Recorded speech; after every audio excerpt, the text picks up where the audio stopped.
Welcome to the January 23rd, 2025 regular called board meeting for the Rutherford County School System. First up, we have our Pledge of Allegiance. Ms. Katie Darby, I understand you have some guests.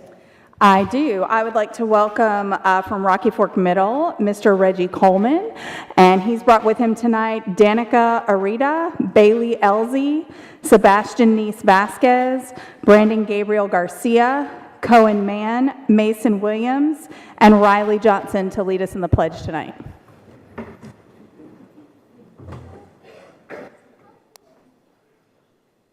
I pledge allegiance to the flag of the United States of America and to the republic for which it stands, one nation, under God, indivisible, with liberty and justice for all. And Madam Chair, Mr. Coleman is just going to share a little bit about these extraordinary students with us. Thank you. Good evening, everybody. Again, my name is Reggie Coleman, and along with Philip Kigaita, we are the band directors at Rocky Fork Middle School, and I just want to thank Dr. Sullivan and the rest of the board, and of course our wonderful principal, Mrs. Jennifer Clark, who's here, for giving us this opportunity to recognize our amazing students for their incredible hard work over the semester and the year. So the students that are here with us this evening are here because they were either named to the All Mid-State Bands or the All County Band. In order to earn a spot in the All Mid-State Band, they audition against about 2,000 students from Middle Tennessee area. The auditions happen at Wilson Central High School, and we had 4 of those students who made that band, and then we had 8 students who were selected to the all-county band, and through that process, they have to learn 2 difficult prepared pieces. They have to learn 6 scales, and they have to sight read, which means they have to read music they've never seen before. And just for the board and the principal to want to recognize them means a lot to us, and we could not be prouder. And we just, again, are lucky to teach at a school in a county that recognizes fine arts and performing arts. And again, I just thank you for allowing us to be here this evening, and I'm just very thankful for these students, and because without them, none of this would be possible. So again, thank you so much to Mrs. Clark and to Rocky Fork administration, to the board, Dr. Sullivan, for recognizing us tonight and inviting us here. Thank you, everybody. Thank you.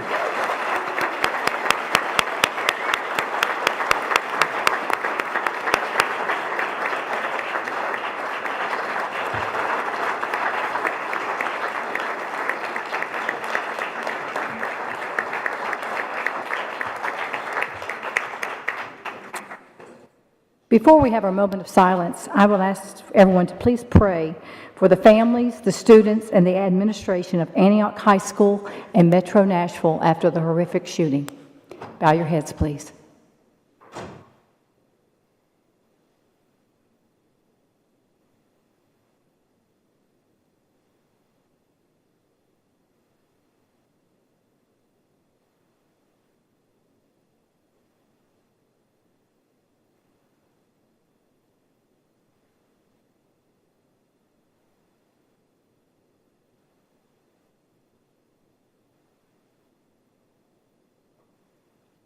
Thank you.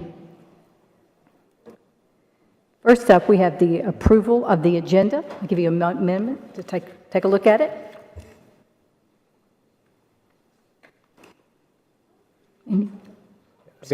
I've got 2 recommendations. Okay. I would recommend that we switch number 7 and 8, which is Rutherford Proud and public comment. We have a lot of students here to be recognized and quite a few speakers.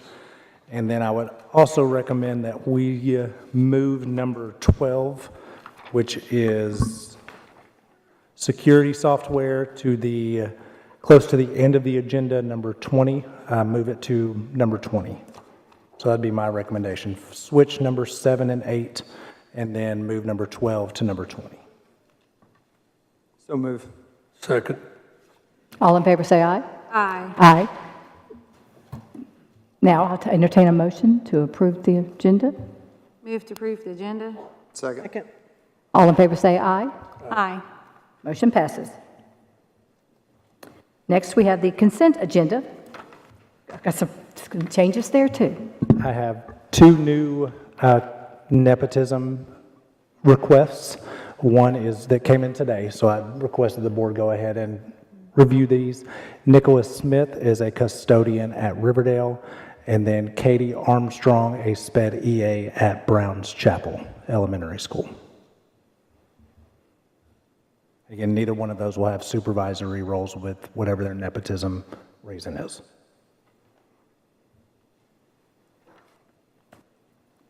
Questions, comments? Entertain a motion. Move to approve. Second. Second by Mr. Vaughn. All in favor say aye. Aye. Motion passes.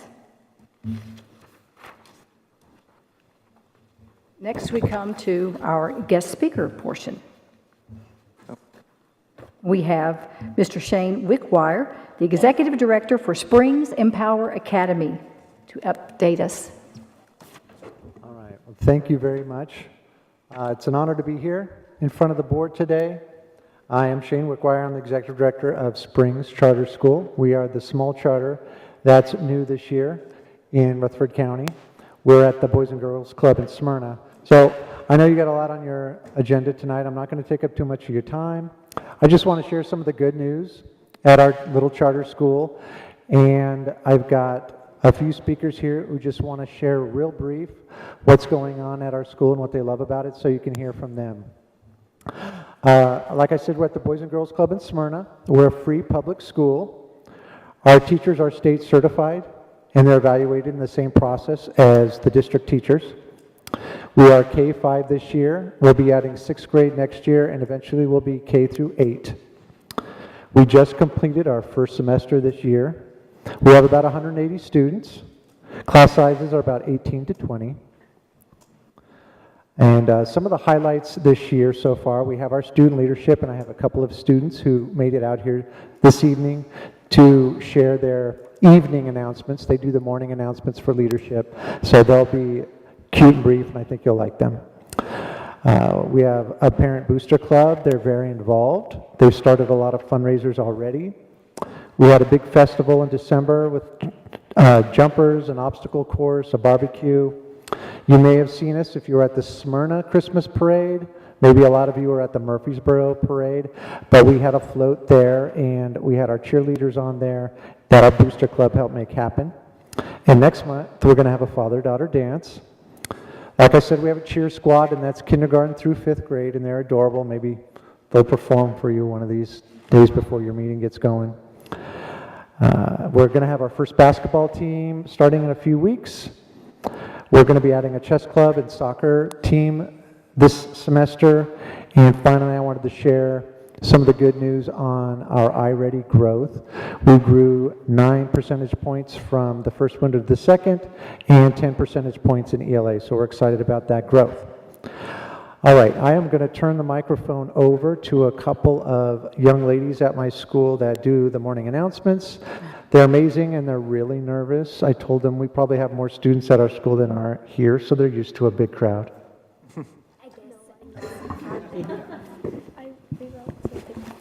Okay, ready? Good evening, Rutherford County. Today is Thursday, January the 23rd, 2025. This is Taraya, and I am the Empower Academy School President. Here you go. And this is Kala, and I am the Empower Academy School Secretary. As part of the student leadership team, we get to plan school spirit days, special events, and fundraising. We also had the opportunity to organize and vote for our school mascot. Guess what our mascot is? We are the Empowered Dragons. Go. Oh, and today is National Pie Day. I hope you have some yummy pie today. Thank you, thank you, thank you. Have a great night, and we'll talk to you again next time. Go Dragons!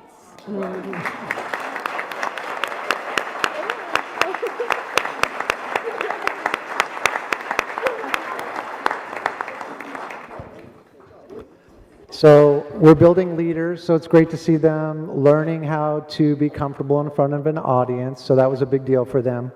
I've got a parent coming up here, Liz Hobson. She's She just wants to share her experience with Empower Academy. Hi, my name is Elizabeth Hobson. I am a parent of 3 children at Springs Empowerment Academy. I have a kindergartner, a 2nd grader, and a 3rd grader. My experience with Springs Empowerment has been beyond grateful. They have helped one of my children go from absolutely hating school, dreading to go to school every day, to crying because he doesn't get to go to school. And that's my 2nd grader, who the school has tremendously helped improve so much with him. I am incredibly grateful to the school, the staff, and the teachers that take their time every day to teach our students. My kindergartner, she loves school. She cries because she doesn't get to go. And my 3rd grader, he has been through so much already in his whole entire life, and he loves going to school. He loves being able to go and learn, and he's gone from, now he's got a 4th grade reading level and being in the 3rd grade. So thank you so much for allowing this school to be open, allowing the school to be a part of Rutherford County Schools, because I want to say that this is probably the best decision to send my children to this school ever. Thank you. Evelyn Wade is our Booster Club president. Hey guys, so my name's Evelyn Wade. I have a 5th grader and a kindergartner, so a son and a daughter, both in Springs Empower Academy. We came from homeschooling. Back into this, we did try traditional school at first. I will say that I am heavily involved in the school because I saw how much they poured into the school. So at the beginning of the year, I was wary about it. They talked to me for probably a good 6 months to convince me that this would be a great transition, and it was. They've gone above and beyond for the kids. I love that they have the flexibility to explore different learning styles, as every child does learn completely different. Our son's happy with school for the first time ever. We were struggling even with homeschool, traditional school. Like, we finally found a fit, and seeing his confidence, even personally and educationally, thrive and grow every day has been absolutely amazing. My daughter, with her wonderful personality, they are able to accommodate that, and they do so much for the kids. They genuinely care. So that's really important to me as a parent, right? And being able to adapt to them, because trust me, they're 2 completely different children. So that's been a blessing in disguise as well. But they're able to express their personalities while still productively learning in an environment, right, in a learning environment. So I will say I'm extremely grateful for Springs and for Wood Choir and everything that they've been doing. We've worked together really closely to pour as much as we can into the kids, because I believe that they succeed, the schools succeed, and that's what we have been doing. Thank you. I've just got a couple more. Amber Mitchell is on our board, and she's also a parent. Hi, like Shane said, my name is Amber Mitchell, and I'm a parent and a board member there at Springs Empower in Smyrna. And my daughter, Stevie, she is in 1st grade, and she has grown so much in just a short time that Springs has been open. She is above grade level in her reading. She's excelling at sight words. Math is still a little bit of a struggle, but the personalized learning approach that they take in the classroom, Miss Becky Stowe is her 1st grade teacher, and we have an aide in there, Miss Maria, and they are doing a great job helping tailor the curriculum to match where my daughter is in math. And I think that is just amazing, because as you know, teachers are an extension of the support that we deliver to our kids at home, and so there's just another layer of support, and they're so important. And to me, the greatest gift that we can give to the next generation is a love of learning. And that creates resilience, especially when there are subjects or topics or situations in life that are challenging to get through. And so the skills at Springs is not just academic in nature, but also very social. The teachers and the aides, they collaborate to make sure that every student is met where they are planted, and we thrive and grow where we are planted. Springs is a gem, a fresh, much-needed addition to our community of excellent public schools in Rutherford County. And with the continued support and care of Rutherford County, we can continue making a meaningful difference of the children and families like mine. Thank you. Thank you. And lastly, I had a lot of folks who wanted to speak and share the good news, but I have one of our teachers, Ms. Kayla Bagley. She teaches third grade.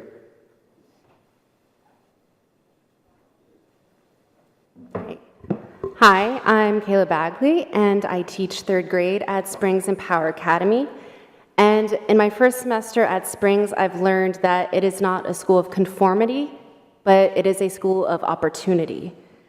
As a teacher, I have the opportunity to learn and grow while also feeling heard and appreciated. We have the amazing opportunity to take management courses. As we know, management is probably one of the most important things you can do in the classroom. And there's always an open door, Mr. Wickweyer's office, to come for advice whenever you need it, without fear of judgment or anger.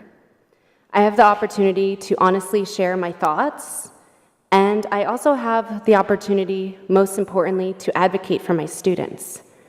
Can I make a fun game? They need to be entertained. Yes, of course. Can I do TCAP prep all year? Yes, build their test-taking skills. Can I give them ice cream to teach them about the states of matter and melting? Save some for me. But much more important than my own opportunities, my students have amazing opportunities at Springs. The students that need a little more guidance have the opportunity to spend more time with their teacher in a small group setting. My students that want to challenge themselves have the opportunity to work on problems that are 1 to 2 grades above their level so that they have the opportunity to get ahead. My students that have trouble focusing have the opportunity to advocate for themselves. Miss Kayla, can I go to the bathroom to splash water on my face? I can't focus. Yes, thank you for telling me what you need. My students that have never felt comfortable in the classroom have the opportunity to be somewhere where they know above all else that they are loved and accepted. One of my favorite quotes from a student this year so far is, "I used to hate school. Now I like it about a quarter." I think it'll go up though. I hope it will. And a quarter might not seem like much, but when that parent has told you that their kid used to scream and cry before going to school every day, and now they like it, that's what we're all here for. When I was at my last school, I cried and sobbed when I didn't get the corporate job that I applied to at the end of the year. I couldn't imagine staying in education. Now, after just 1 semester at Springs, I know I wasn't meant to get that corporate job because I was meant to be here at Springs, and I couldn't imagine being anywhere else. Thank you. Thank you.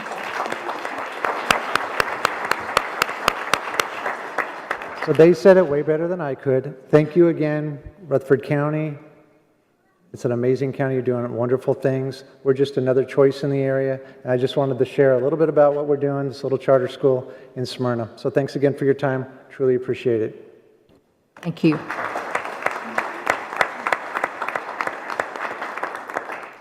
We're going to go on and pass over public comment just for the moment and go to Rutherford Proud. All right, we have our Rutherford County Schools Communications Department is here to recognize the winners of the Strong Outstanding Staff Awards for November and December. Representatives from Sonic Drive-In will be on hand to help recognize award winners. We want to thank Sonic again. And James, I'll turn it over to you. Yeah, now let me start out by saying this. One of our administrators came up to me before the meeting and said, "Hey, do you think we could fit some more kids in this room to honor tonight?" Yeah. And so let's give a big round of applause for everybody that we're about to recognize.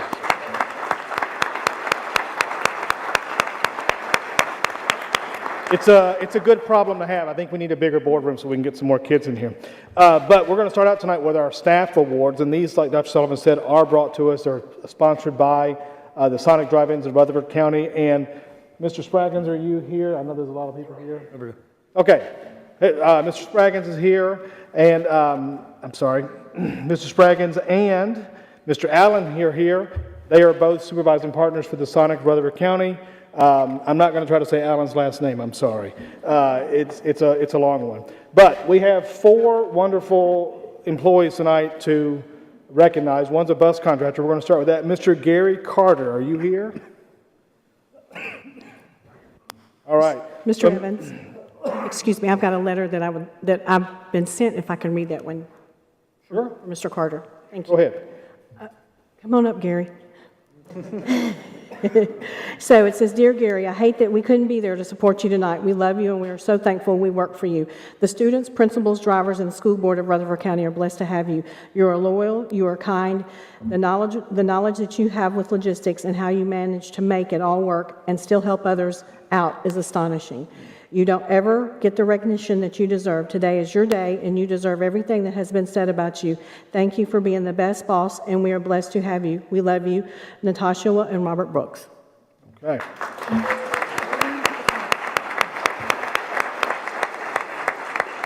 So don't run off, because when we get done recognizing, we're going to do a photo over here with the board behind at this backdrop. But Mr. Carter was nominated by Principal Monica Wilkerson and David Urey, and this is what she had to say about him. He works with the school and the drivers to make sure all students are safe and provided safe transportation to and from school. He recently worked with us to help a student that was struggling on the bus to follow the rules, but his dedication not only helped the student, it helped the driver and many others. So thank you for your service. Miss Shannon Ingram is a 6th grade teacher at Rockville Middle School. Come on up. Miss Ingram was nominated by one of her students who said that Miss Ingram is very helpful. She helps us take notes, and she always breaks down lessons so that we can understand them more easily. And I also hear that you love public recognition, right? All right. Now, Stephen Wayne is our administrator. He's with Rock Springs Middle School. And I hate to really read this one because it's going to just make his ego just explode. We're not going to. But Mr. Wayne is the best school leader. Oh my gosh, he is the best school leader I have ever had the pleasure of working for. He is personable, cares about his staff, their lives and families. He has a strong love for our school and our students.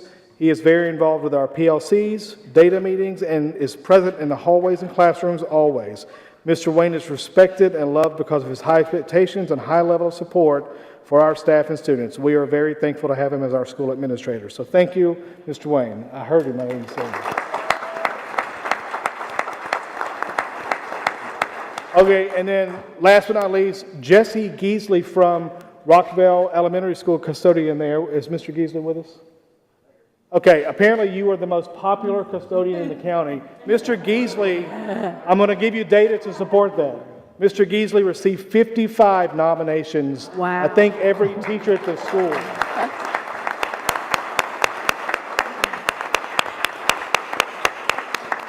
So I'm not going to read all of those nominations, of course, but it says that Mr. Geesley goes above and beyond the call of duty as head of our custodial crew. He takes such pride in our school and always has a smile for everyone. You can see him each morning blowing leaves from the sidewalks, picking up bits of paper that blow out of cars, and he even adds a personal touch by folding the toilet paper like a fancy hotel to start the day. He is genuinely so kind to students and teachers and is always ready to lend a hand. So thank you. Very grateful. Okay, so I know we have a lot on the agenda tonight, so we're going to move over here to take this photo real quick, and then we will move on. If you guys want to join us, please.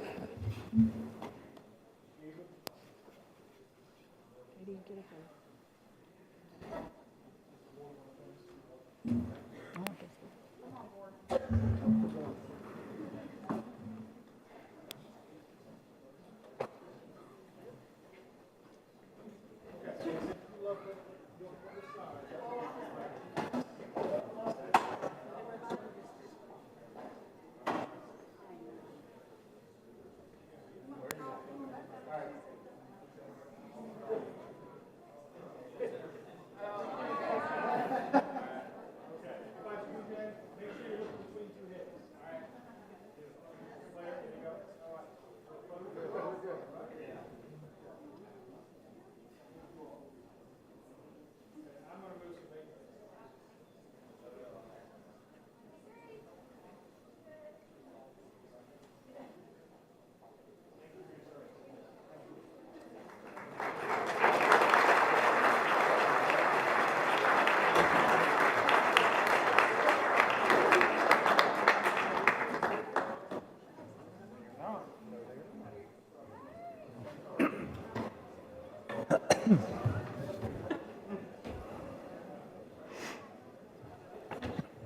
miss anybody.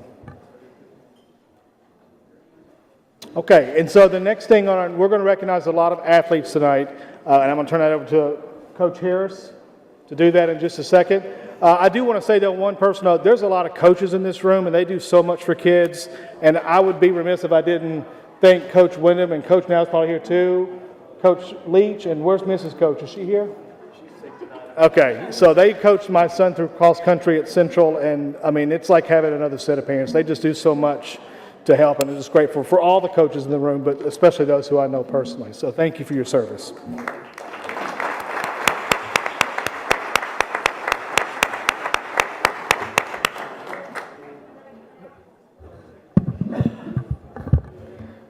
All right. Now, Coach Harris, you going to do this? Or you want me to do it? No, you're more than welcome to. No, I'll do it. You're good.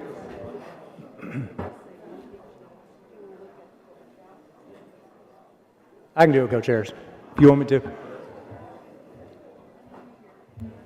Yeah, you can.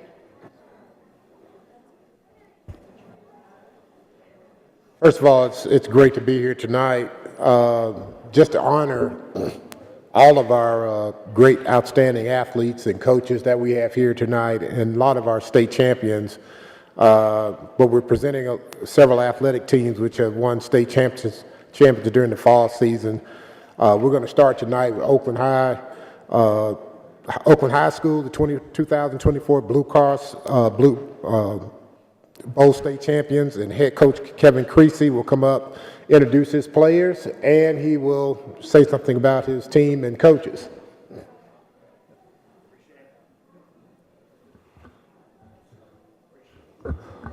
And Kevin, as you're coming up, I hate to interrupt you, but I talked to you last week. You did? I did. And so I wanted to just start it by saying, of course, first, congratulations. Thank you. But I made a comment during rezoning about recruiting, and anytime you mentioned the ugly R word, that was not a reflection of you or your program. As a director of schools, one of the things that I have to do is make sure that none of our schools, by anything our district does, has a unfair advantage by policies that we put in place. And so to you, I apologize because that was not a reflection on anything you do or Oakland does as a program. That was just to make sure that our district was running with a fair program to everybody. So if that was misconstrued that way, I apologize to you. I'm an Oakland High School graduate and a proud Oakland High School graduate, and we have spent since I've been director of schools, last 3 first Saturdays in December together. 2 of those have been my wife's birthday, and so I appreciate her letting me spend those with you. And so congratulations, and I owed you that apology, so thank you. Thank you very much. I appreciate it. And we're here with a bunch of our seniors, our older guys. I counted up, 16 of the 19, I think, went to Oakland Middle School. So we're very proud of that, glad of our freedom program, and glad that we're represented with our managers. I've got 3 hard-working female managers, and I've got my assistant coaches, some of the hardest working guys I know. Can't do it without good help. You know that yourself, Dr. Sullivan. You're only as good as your help. So we appreciate everything that you guys do. We definitely want to give a shout out to the good Lord. He's been with us a long time. You know, he's helped us out. We wouldn't be where we are right now without him. And we went through some struggles this year, some trials and tribulations, but came out on top, and we're very happy for the invitation that you gave us. And maybe we'll see you again next year.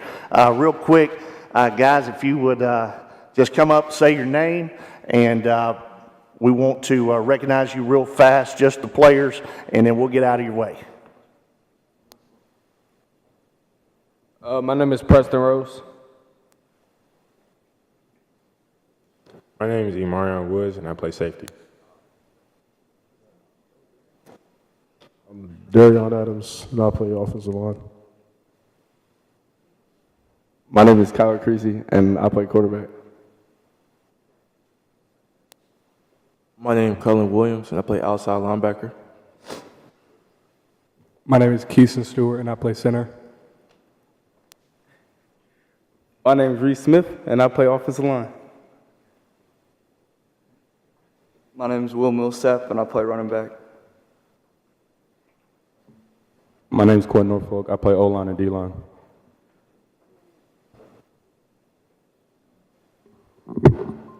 My name is Tamari Hill, and I play running back. My name is Caleb Ellis, and I play linebacker. My name is Avery Hainsworth, and I play H-back. And last but not least, I had a guy come by looking at one of our players, Coach Clark Lee, and he wanted to leave a present for Dr. Sullivan. We want to make sure you get this before we leave. I appreciate it. Thank you very much. Yes, sir. Thank you. Hey, one thing I'd like to say, Coach Greasy and his coaches, they won 5 out of 7 of the last state championships.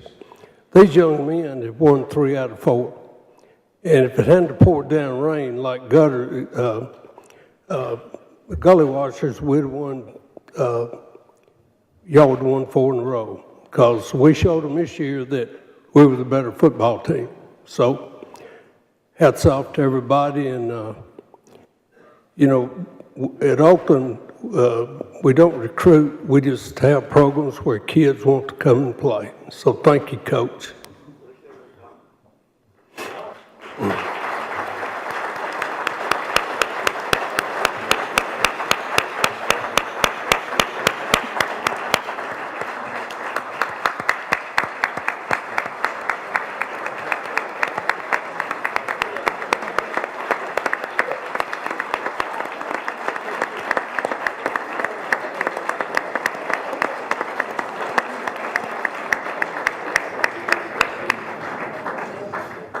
Appreciate that, Coach Greasy. Next, we have the Central Magnet Boys High School State Championship Cross Country team with head coach Jay Wyndham, and also the Central Magnet Boys Middle School State Championship team with head coach Stuart Leach. They won the Cross Country State Championship and had an outstanding year. They're going to come up and talk about their team as well.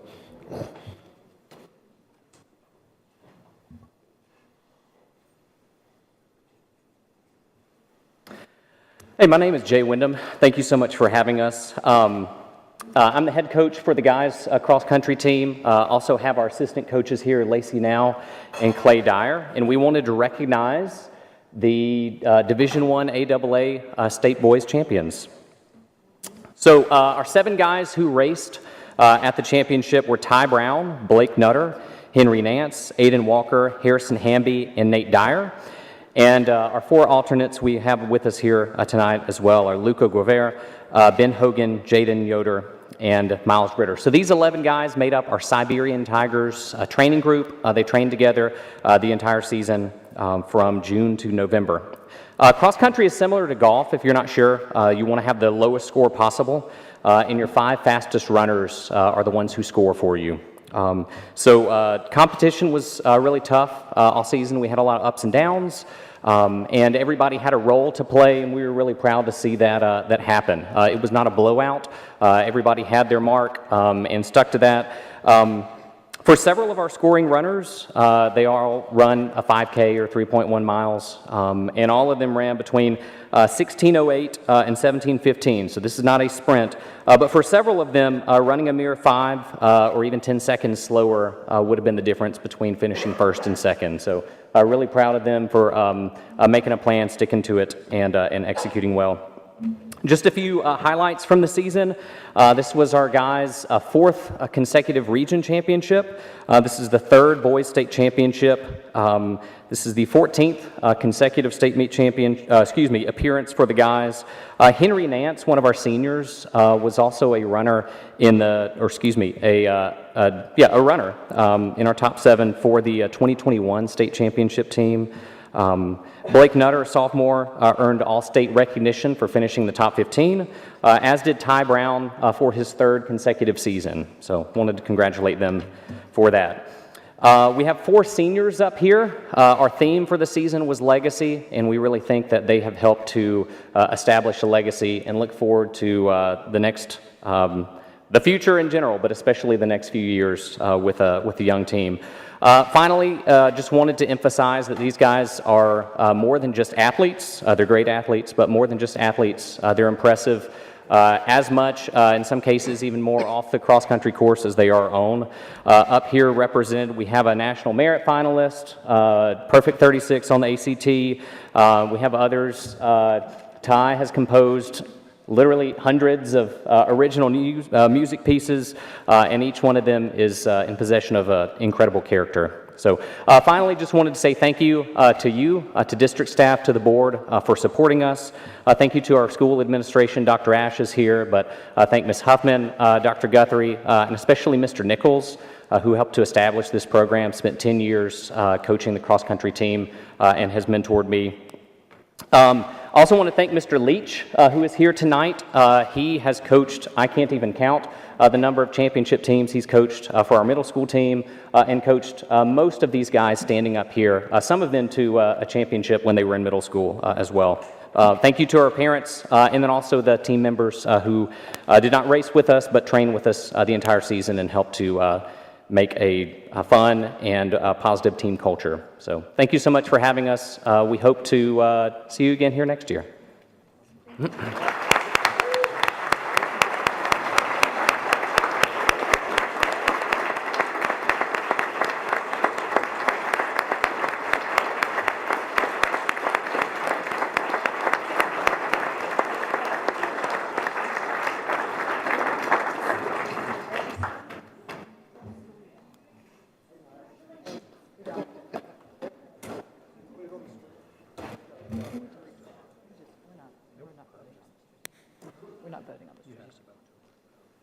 All right, and yes, I'm Stuart Leach, also from Central Magnet School, and these are the TMSSSAA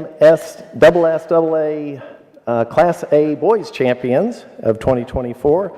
It's a small group tonight, but realize that there is a group of over 40 runners behind these guys that helped make them better as well. So truly thank you to RCS, Dr. Sullivan, Coach Harris, for letting athletic programs like this exist. Truly, I do think that it enriches the lives of the participants and the families. The parents, thank you so much for bringing these guys and their teammates to practices throughout the summer and making that possible. And to Mrs. Coach, who you know is the great motivator behind many of you. And if I can, let me introduce my runners here. Philip Smith, just give him a wave, Philip. Miles Pinson, Joe Pinson, and Miles Raffas. And again, realize there's another 25 or more boys that have sharpened these fellows. As wonderful as it is to win state championships, if I can just share one anecdote about cross country, something that we do is as much tradition as it is a safety protocol.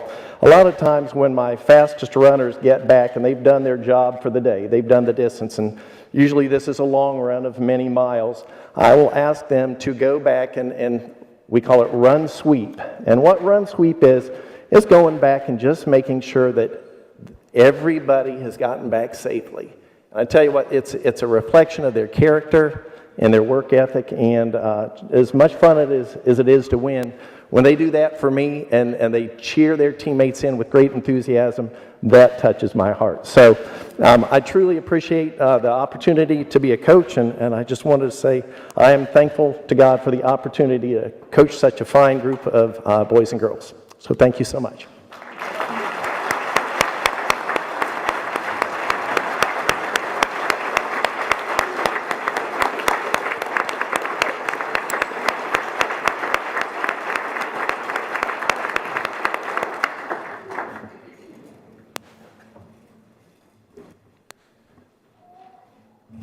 Next, we're going to recognize, and also want to echo or just emphasize, sometimes we hear a lot about the negative about our students or about schools, and we've got some great kids in Rutherford County, and we've got some great student athletes, and I want to emphasize student athletes, but we've got some great kids here, and they work hard, and I just want to emphasize that.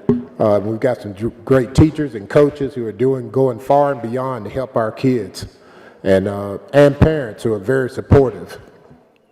The next awards that are going to be recognized tonight is the first ever girls wrestling state champions, middle school.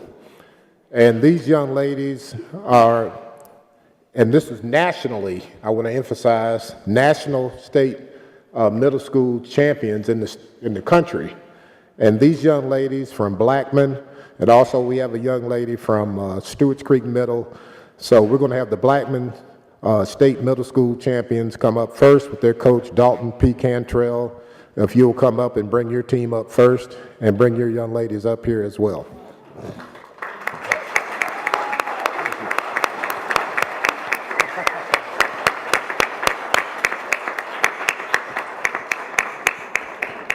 Hopefully y'all can hear me.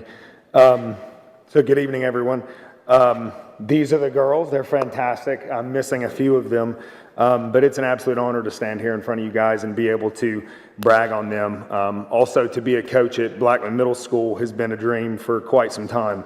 My former principal, Dr. Amy Conaffey Marlin, and my current principal, Dr. Jackson, blessed me with this job. I was able to transfer from Laverne to Blackman, and have pretty much supported me through all the hiccups and everything that it took to get here. Before we were TMSSA, state for wrestling was run by AAU, and so although we have the success that we had this year with TMSSA, our boys and girls teams have placed in the top 3 in state for the last 3 years. So we've been building the success even before we were TMSSA certified. So it's definitely been happening. It wasn't luck. We have about 65 kids on our team. We have a full roster of girls, and then we have a slew of boys, about 40 of them. So the support and the commitment that we have got from our school is the reason why we are elite. And I also wanted to take a second to thank our parents. I wouldn't be able to do any of this without the support that I get from our parents. We talk a lot about family in our program, and that's truly what we are. We go out to eat together after we win tournaments, and we do the things that we've got to do to stay close and support these kids in all that we do, whether that's academics or athletics. Our female wrestlers are not just extraordinary wrestlers on the mat, but they're extraordinary people and champions off of the mat. Most of our girls up here are academically in the top of their class, and they're doing pretty well. I have some that are going to be returning to us next year that are not just 8th graders going on to the high school, which is impressive. They're going to be joining a pretty good team there too. They just won region. So they're paving the way as not just the first group in Tennessee, but one of the first groups in the country for female wrestling, which is the fastest growing female sport in the whole country. So to be able to be a part of something like that is astounding to me. And I hope that we can continue to inspire people, not just in this county, but in the state and in the country as a whole, to jump into something that's a little different, a little new. When I first joined this program 3 years ago, I was a brand new teacher, and I was also a brand new coach in the sense of that position. And it means a lot to me because I'm actually an alumni of Blackman. So I graduated from Blackman Middle and Blackman High, and I was a part of this program before it was official. So when I got the call to come back and be able to do this, I took it. I felt extremely blessed. The Lord has given me all kinds of opportunity to be able to be here. So from the beginning, I saw incredible talent with these ladies and potential through commitment, countless hours of practice, which they probably disliked me for. The running that they definitely disliked that we did on Friday, even in the cold weather, and the unwavering belief that we have in our guys and in our girls has definitely grown into something that's truly special here at Blackman. And this success definitely would not happen overnight. This is something we've paved the way for. This is a result of dedication and a culture and a belief in that culture that values hard work, perseverance, and team unity. So I could not be prouder to introduce you guys to these athletes, not just for what they've accomplished, but for who they are. They have shown what it means to work hard, support one another, and believe in yourself. And they have also continued to do remarkable things in their life. So I'm blessed to be able to introduce you guys to them today. Thank you. I have, and I'm going to introduce them to you. I have Sky Hancock, who was a state champion at 155 pounds. I'm supposed to announce the winner. She did wrestle up. She did wrestle up. So I actually have and I will brag on this. I apologize, but I'm so used to these numbers, I just say them. But hear me out on this. Most of the girls up here did not wrestle at their weight. They did wrestle up. I did not want to put that in here. Our guys and girls team both did that often. They did everything they needed to help us win. So they would wrestle up so we would not lose points. For those of you that don't know how wrestling works, you want to have the highest score, but you also don't want to give up certain positions because it gives up team points. So everybody up here understood that I apologize for not saying that correctly. Okay. We have Miss Ava Westenbarger. She is at 84. We have Kinsey Grove. You want me to say it or not? No? Okay. Kinsey Grove is at 128. We also have, I don't have your name up there. Oh my gosh, I'm so sorry. Oh, do I only have the champions up there? Okay. Well, then I apologize to you guys. I'm sorry. I thought we had everybody else up there. She also got 4th place, and Evie Bryant. I'm sorry about that, Evie. I'm laughing in front of all these people. We have Evie Bryant. We have Brooklyn Chocolate. This is Marina Salib. Excuse me. We have Meraki, is it Tafari? Tafari? I always mess up. I'm sorry. And then we have Juliet. Flores Rubio. Gosh, I'm so bad at these names. I apologize. You'd think if I taught all these kids I'd remember them. But anywho, guys, I just wanted to introduce you all and let you know Blackman's here to stay. And I really appreciate the opportunity to be here and introduce them to you guys. I hate that I wasn't able to bring all my guys. My guys got 2nd place this year in state. All the boys in the school know that these girls are wrestlers.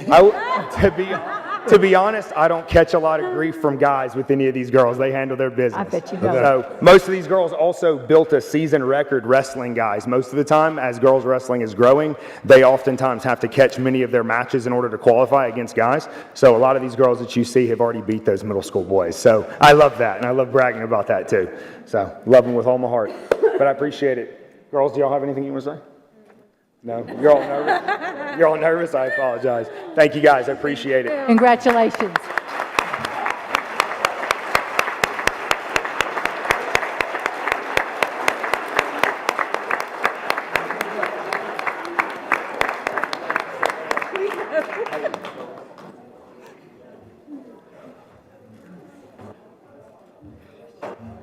Young lady, you sure don't look like 155 pounds. Not at all.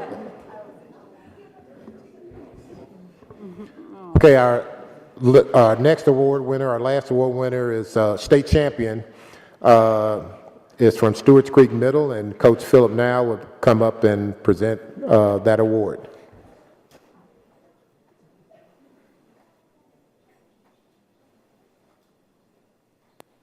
All right, so I have the Hardwick sisters here. Alana is the state champion, and Addie, her younger sister, actually finished 3rd. She actually had to go up against, I think, the toughest wrestler in the entire tournament, so she probably would have won 1st if she hadn't had to do that. So. But then she broke her leg last week, so hopefully she'll be ready to come back for next year after rehab. But I just want to thank Dr. Sullivan, Coach Harris, the parents, the sport, but this is, like Coach Cantrell said, the girls' middle school wrestling is, or all the girls' wrestling is just getting bigger and bigger and bigger, and we're just so proud that we were able to have a state championship and be the first in the nation to do it, and super proud that Alana was one of the state champions. But you want me to tell them the weight class she wrestled? It's up on the board anyway. Anyway, she's at 155, and her sister's 130, 45? My bad, 145.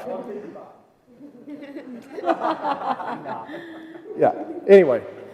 But thank you guys, and I appreciate everything you all do from the board and all the workers that help out Dr. Sullivan run this county. Appreciate it.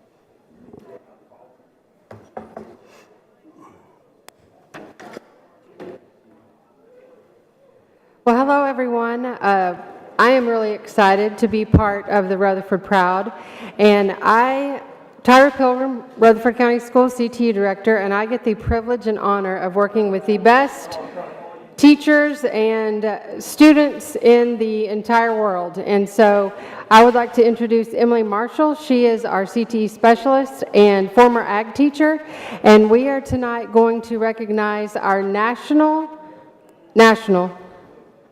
Did you get that? National? FFA award winners. So Emily, come on up. Hey, good evening. I'm honored to introduce this exceptional group. So many of these students standing behind me made history at the 2024 National FFA Convention. FFA boasts over 1 million members. 73,000 of them were present at convention. And Rutherford County Schools had 8 high schools in attendance, with students earning recognition at the convention. To even reach this stage, these students embarked on a rigorous journey of competition, beginning here at the local level, going through multiple rounds of challenging events, and then ultimately they have all secured state championships. This journey often involved countless hours of dedicated practice, working alongside their advisors and teammates. The culmination of their efforts represents months and even years of hard work and unwavering commitment. So just to paint the picture, you can think of this as the Super Bowl of FFA.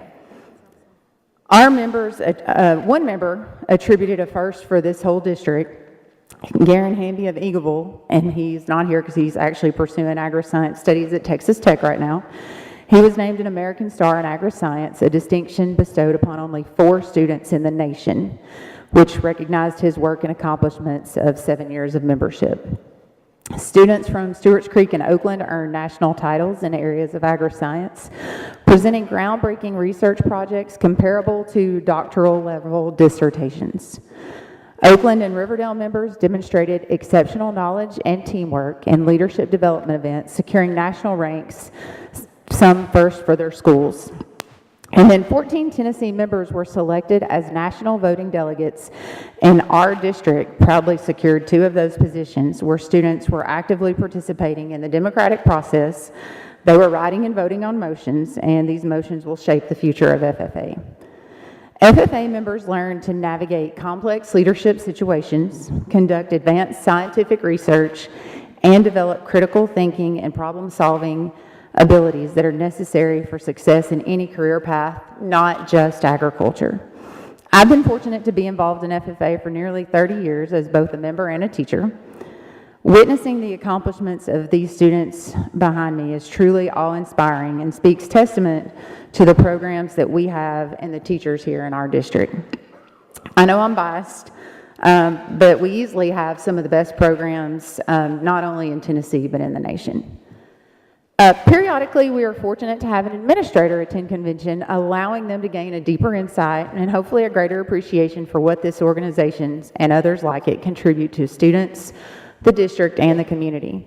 This year, Mr. Shane Martin, assistant principal at Oakland High School, had the opportunity to experience this process and observe several events. So we're going to start out with Mr. Martin. We'd like to invite him to share his insights and help begin with the recognition of Oakland FFA.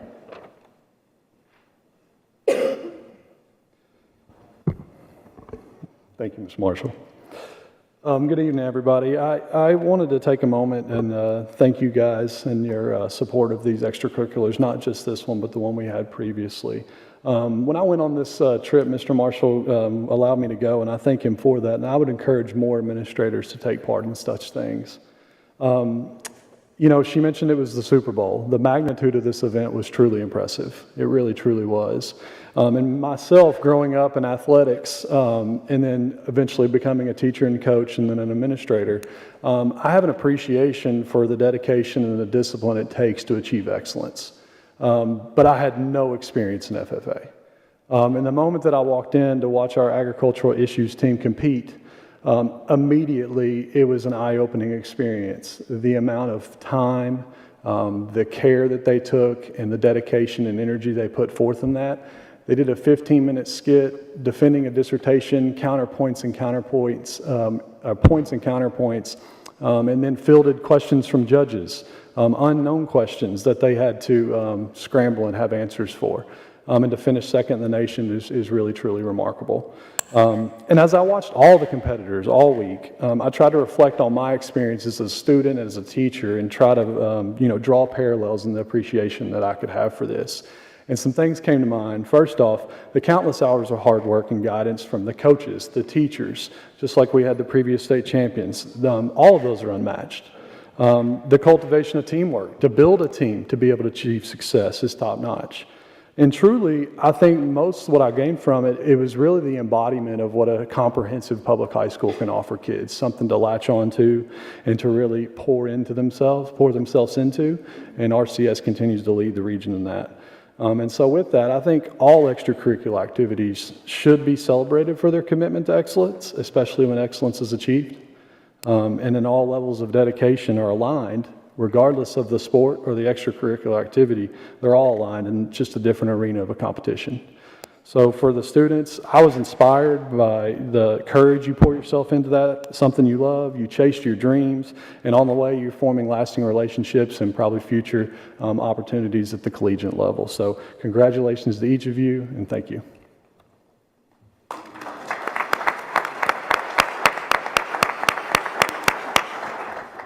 Good evening. I'm Emma Milliken, and Oakland FFA was recognized as a 3-star National Chapter Award. This is one of the highest honors that a FFA chapter can have, and this was made possible by our advisors, and we couldn't have done anything in our communities and in our chapter without them. Miss Gina Stewart, Miss Bridget Vaughn, Dr. James Scott, Mr. Blake Mormack, and Mrs. Lola Liberty are the reason that not only as chapter members, but as people in our community, we are able to be so successful. Good evening. My name is Annabelle Alexis, and I had the incredible opportunity to be a part of our agricultural issues team. I would like to also introduce other members of the team, including Emma Milliken, Abby DeBerry, Julian Floyd, Anna Grace Wells, and 2 members who could unfortunately not be here tonight, Lily Amstutz and Kira Koperick. To tell y'all a little bit about what we did, we had the opportunity to deep dive into a situation or legislation called the Children's Act for Responsible Employment and Farm Safety Act of 2023, also known as the CARE Act, which truly focused on child labor laws. We got to have a deep dive and insightful information given to us by members who have worked with this legislation or have very detailed insight about what would happen to them if this legislation were to pass. We had many different forums, including a forum with Ms. Christy Boswell, Farm Credit, and young farmers and ranchers. It was an incredible opportunity to grow my knowledge in agriculture, and I can speak for my team in saying that I will never forget this opportunity that I had. In our opportunity to be able to compete in this particular leadership development event, we got to compete on the local, the state, and the national level. When we got to nationals, we competed against 39 different teams from 39 different states. We went through 3 very rigorous levels of competition that allowed us to be able to move on every time, slowly but surely. We made it to the final stage, and as a team, we got to all experience for the first time a national contest, and the feeling that you get being able to be announced second in the nation in front of everyone who attended that national FFA convention. And getting to have that opportunity, we have all grown as leaders and as teammates and also agriculturalists, being able to find a brighter future in our organization and in agriculture as an industry.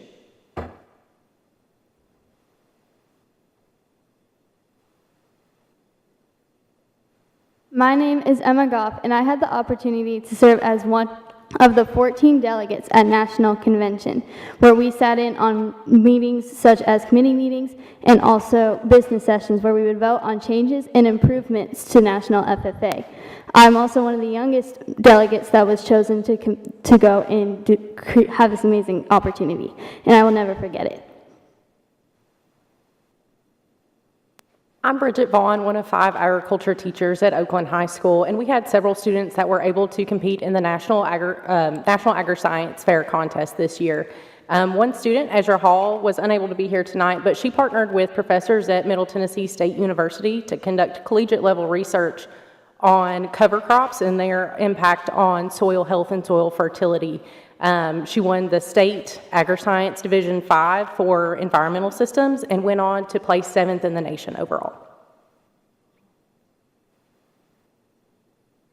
Our last recognition tonight, I'm Gina Stewart, one of the FFA advisors at Oakland High School, and our final recognition tonight is for Lily Amstutz. She was unable to be here. She is a college student at MTSU majoring in concrete, and she had a class that went on until 6:30, so she's very academic, so that took priority. But she did research with Middle Tennessee State University, working with the concrete department there.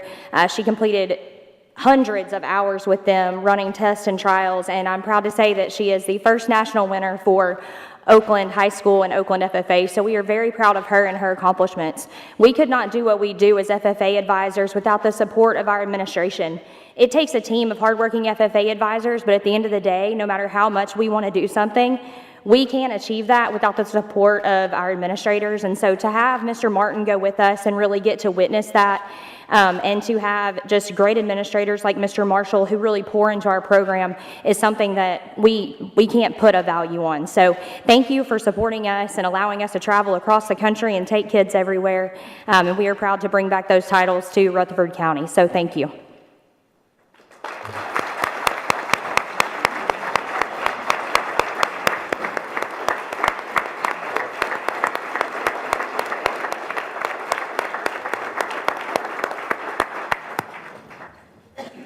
Good evening. My name is Mandy King, and I'm one of the 3 agricultural education teachers, FFA advisors at Stewart's Creek. While we appreciate the opportunity to be here and recognize our students, we also wish to thank our principal, Dr. Clark Harrell, the staff, administration, and all the support staff that also assist us working with all of you to be able to attend these different competitions and have the opportunities. They truly help us to experience and our students, the concept of one team each day. We are so very proud of our 3 national finalists. 2 of those could not be here this evening because they are college students that either have classes, much like Oakland, or one of our students is at the University of Tennessee at Martin. So to recognize them, first and foremost, national winner Carly Dunn. She emerged as the national winner in plant science, agri-science research. This proficiency award really showed her remarkable achievements and reflects her innovative research that she conducted for the advancing of plant science. And so Carly's work, she also competed, just to show you how dedicated she is to, showing the potential in the horticulture industry for young leaders. She also partnered with Harley Huber, and they were the national runner-ups in plant systems agri-science fair competition. And it's worthy to note that both of these ladies were national finalists last year and have been national finalists all 4 years in high school. So a lot of hard work and dedication. We also have one of our other national finalists here, and I'd like for him to speak about his work in agri-science. Hey guys, my name is Daniel Light, and I proudly represent the Stewart's Creek FFA chapter. And I had the opportunity of being a national finalist for the Food Products and Processing Systems Division in Agri-Science Fair. My project mainly researched and analyzed the effectiveness of different food packages for different fruits to see how well we could keep fruits ripe for longer amounts of time in order to eliminate food waste. So, again, we appreciate all of the support, as Ms. Stewart said, being able to travel across the nation to assist our students. We really appreciate that, and we congratulate all of the winners from Rutherford County.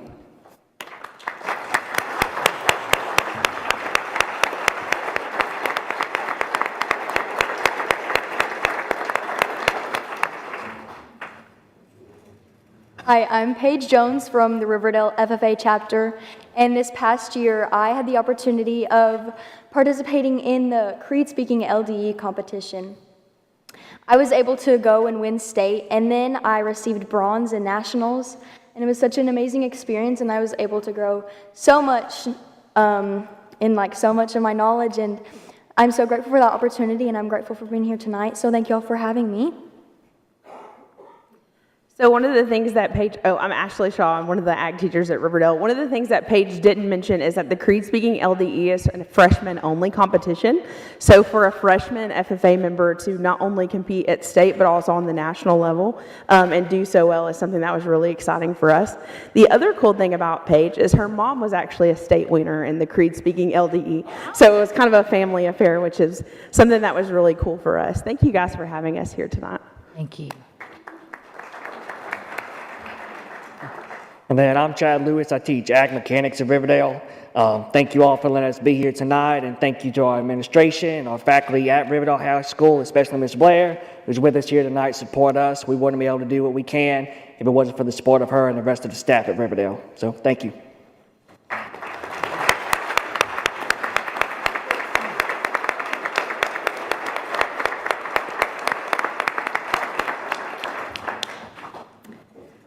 Good evening. My name is Sarah Marshall, and I proudly represent the Eagleville FFA chapter.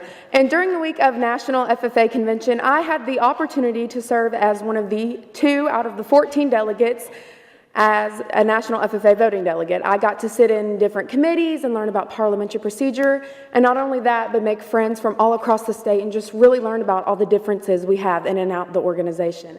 I'm beyond grateful for this opportunity to travel to Indianapolis, and this was truly a once-in-a-lifetime experience that I will never forget.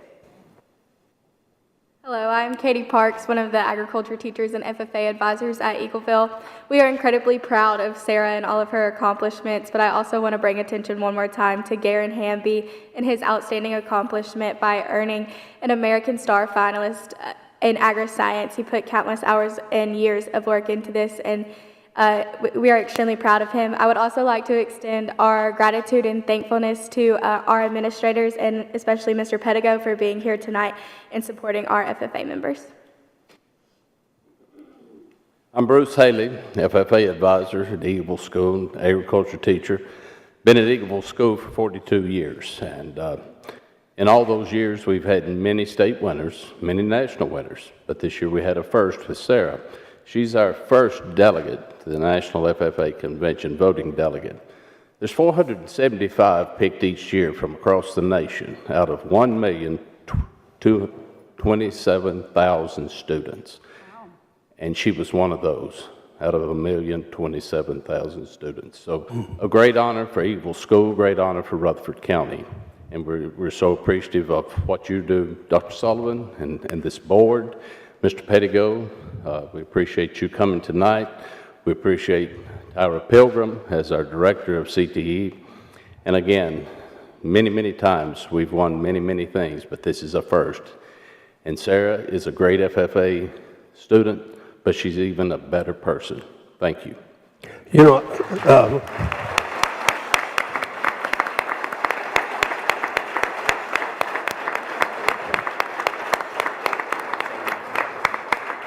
let me say one more thing. I would like for her parents to stand there here tonight. One was already standing. Come up, Emily. She taught with us for 10 years as my co-teacher at Eagleville School. And Mr. John, you're in the back somewhere. We appreciate these two because they have raised one outstanding human being.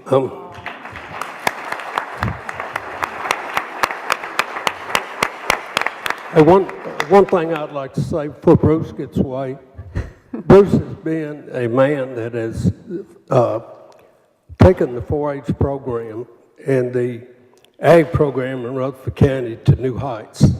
And whatever success this county has had, it's because of this man.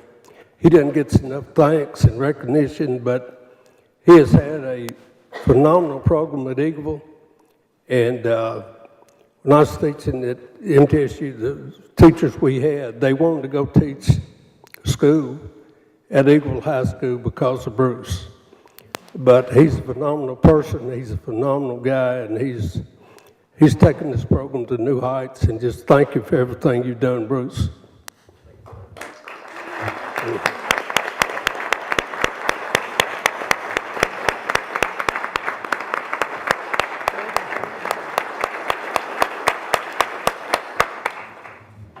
I just want to express sincere gratitude again for allowing us to honor these members and their advisors and their programs. As our county continues to experience growth, traditional ag may not be as prevalent, but the importance of ag education remains crucial. These students are involved in every aspect of this vital sector, and they will be the leaders to face challenges related to issues like food security, environmental sustainability, and the appropriate use of our resources. These programs will not only ensure the continued success of our country's greatest industry, but they will also make significant contributions to the well-being of our community and our nation. And again, none of this would be possible without your support and our district support. So thank you once again for allowing us here tonight.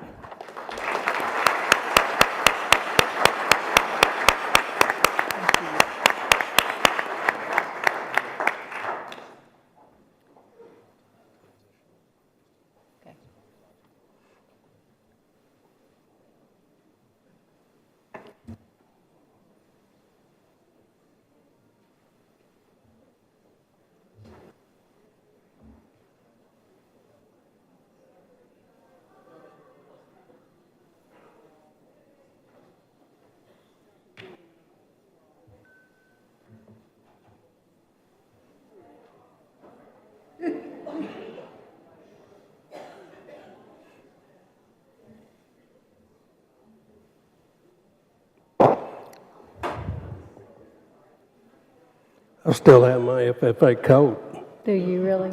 I could never get in it, but I could bring it up here and lay it on the desk, you know.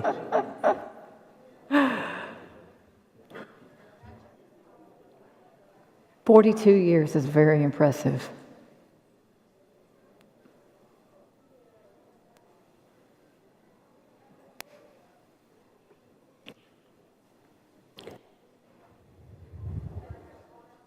We need to buy some popcorn machine, Cokes, sell it. I think we could make some money.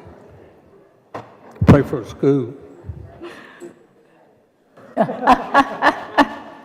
We'll get right on that. That's right. Exactly. Diet Mountain Dew. Okay, thank you all. We're going to go back to public comment next, and they're each going to be given 3 minutes. And first up, we have Miss Hannah Stromgren.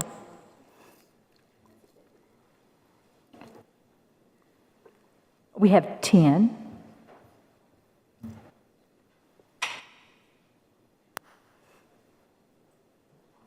Hello, ladies and gentlemen of the board.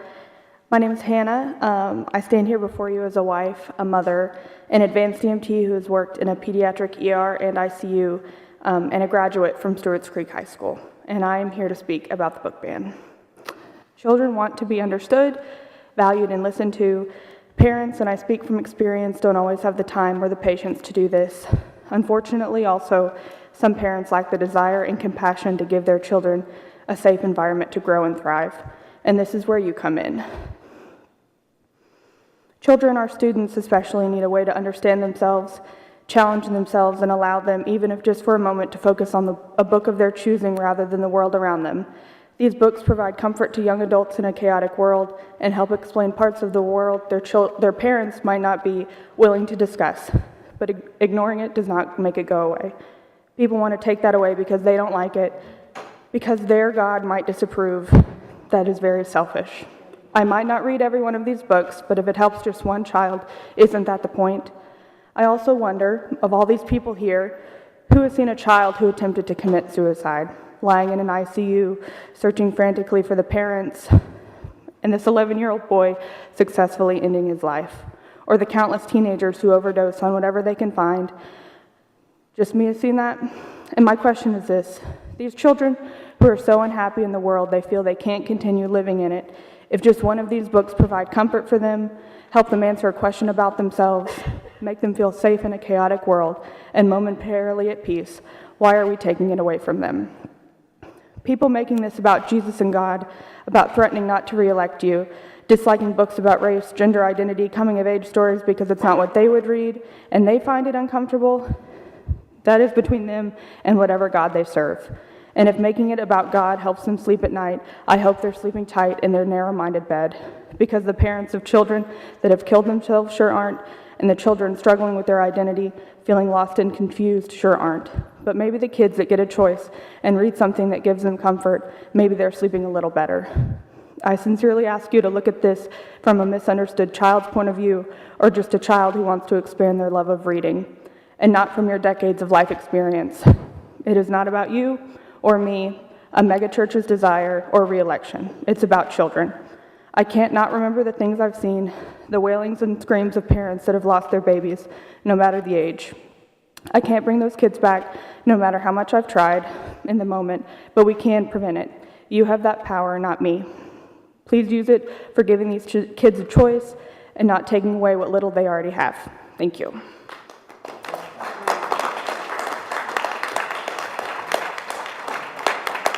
Next, we have Miss Daphne Gamble. Okay. Next, we have Miss Ellen Myrick.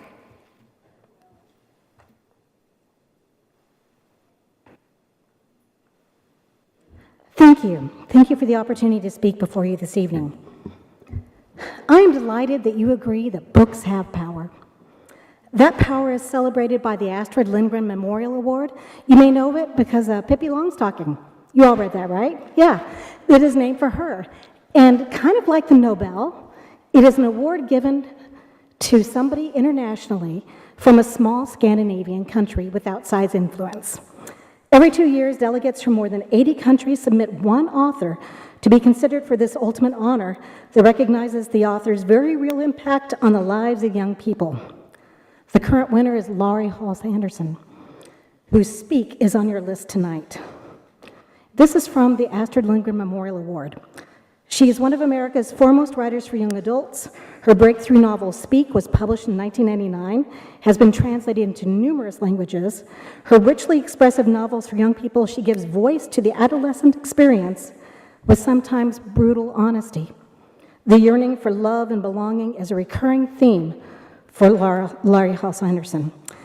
She delivered her acceptance speech for this at the United States Board on Books for Young People Conference in 2023, and I was on the programming committee for that. She shared during that she had received literally thousands of letters. Ooh, that's going in and out, isn't it? Thousands of letters from people, from young people whose lives have been touched by her. The thing about this is that you're deciding the fate of that book. And it comes down to this. Speak has saved countless young lives, like Hannah just talked about. Young women who felt violated and alone found that they were not alone after all, that they could survive rape, that they could survive. In an ideal world, they could talk to parents or counselors or pastors, but not everyone can or will do that. To continue its important work, Speak needs to be accessible. So yes, books have power. Young lives can literally be saved. Speak can show a path out of darkness to life and hope. Now you have the power to keep this book on library shelves. Please do not silence Speak.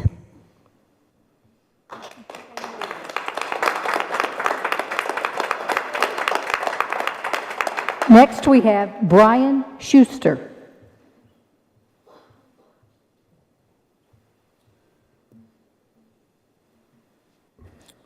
You guys hear me okay? Good evening. We've heard a lot of positive things tonight, which is wonderful, and I'm sorry that I have to change that tone, but I must. I'm frustrated because this board doesn't appear to have clear direction for how to apply what Tennessee state law demands that we adhere to. The law says sexually explicit content is prohibited in school libraries, full stop. It also provides specific definitions and qualifying language for what sexually explicit content is, yet here we are, voting on books one at a time instead of simply auditing what's in our libraries against this standard and removing the books that apply. We are not the only county under this legal precedent, and other counties have completed this work and did it in a quick fashion. Ms. Rosales, you've said you don't want books in our libraries with sexual content. If that's true, I recommend you propose an action here tonight to do what I've just said.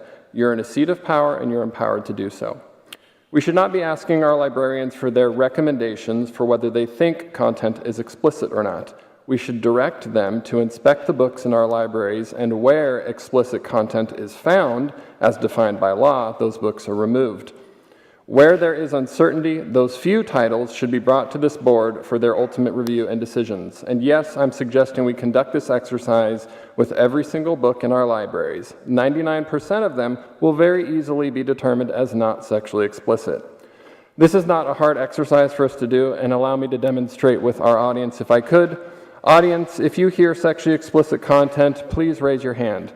This is from Forever by Judy Blume, page 139. This time, Michael made it last much longer, and I got I got so carried away, I grabbed his backside with both hands, trying to push him deeper and deeper into me as I spread my legs as far apart as I could, and I raised my hips off the bed, and I moved with him again and again and again, and at last I came. Sound explicit to anyone? Furthermore, we should work back with our state leaders to stop this content upstream.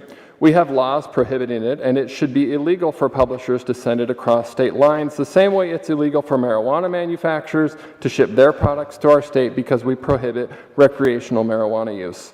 Mr. Vaught, though he is not here today, has said over and over that he does not like this content, but he casts votes to keep books because of what other people have recommended. I would urge him to stop abdicating his responsibility and stand for truth and goodness. He was not elected to take an apathetic or complacent position on this issue. Ms. Maxwell, I disagree with your opinion that providing books with this content might help someone. Openly exposing a child to a drug that gives them a high is not a pathway to sobriety. It's one that leads to hurt, trauma, abuse, and addiction. When you vote to keep books with explicit content in our schools, that is the path that you're paving for our children. Thank you for your time.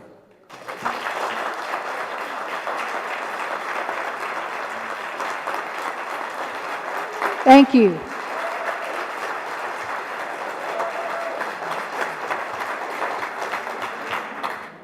Please, no talking, no yoo-hooing, nothing in the gallery, or I'll ask you to be removed. Next person coming up is Matt Fee.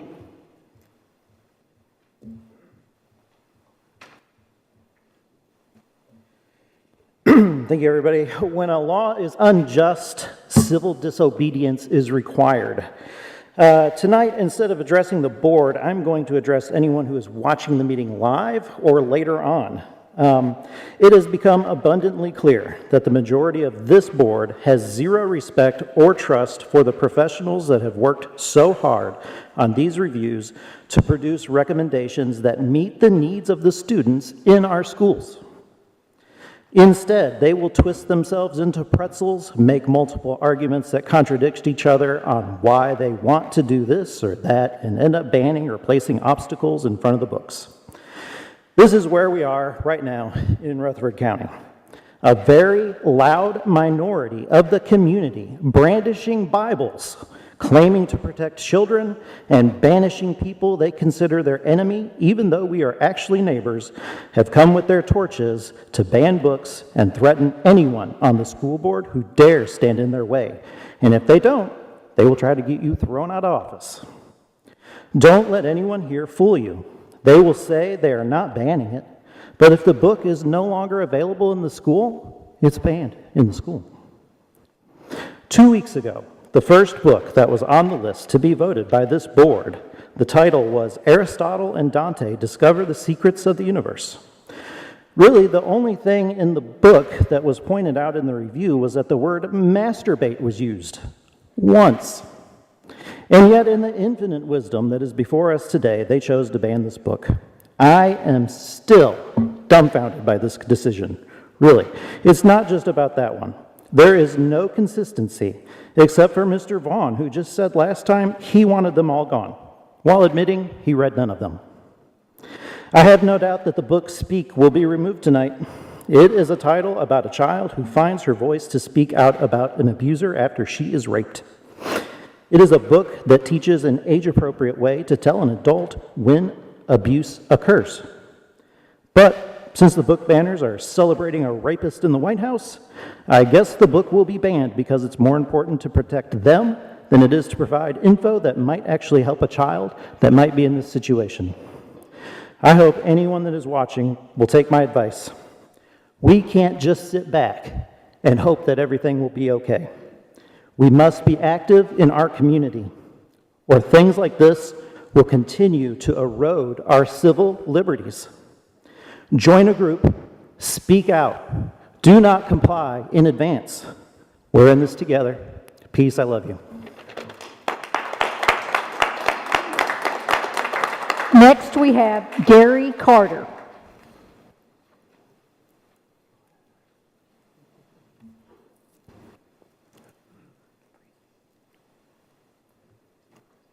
Not here to talk about books. Good evening. My name is Gary Carter, and I'm a bus contractor here in Rutherford County. I'm coming before you tonight to speak of what is becoming a dirty subject in this county besides books: money.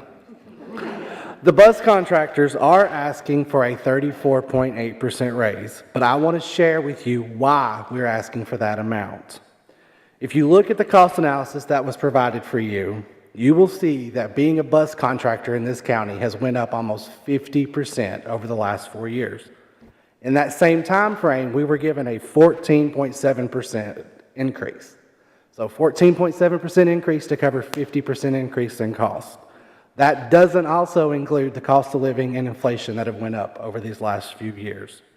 I've also provided you a minimum pay stub for the last decade. There should be a 2014 minimum pay stub and a 2024 minimum pay stub. You can see the difference in those pay stubs is $2,035 for 10 years. That equals $1.13 per day. $1.13 won't even buy us a gallon of diesel in our buses. It was brought up at Tuesday's work session that our minimum mileage did go up in our last contract. It went from 50 miles to 60 miles. That increase was included as a way for us to actually get the 5.333% raise that we got last contract. Just to clarify, those are for loaded miles. At no time have we ever been paid for our deadhead miles. We must fill out an affidavit at the beginning of every school year. I've attached a copy of that for you to see that shows we are only paid for loaded miles. We understand that we are asking for a lot of money, but this is what is desperately needed for us to survive and still provide the service that we do for our students here in Rutherford County. Thank you for your time, and I appreciate your help in this matter. Thank you.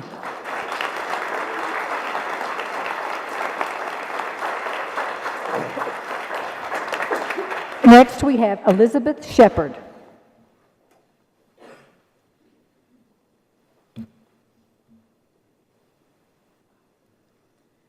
Thanks again for the opportunity to speak with you all tonight. I'm here as a Blackman High School parent and also as a school librarian.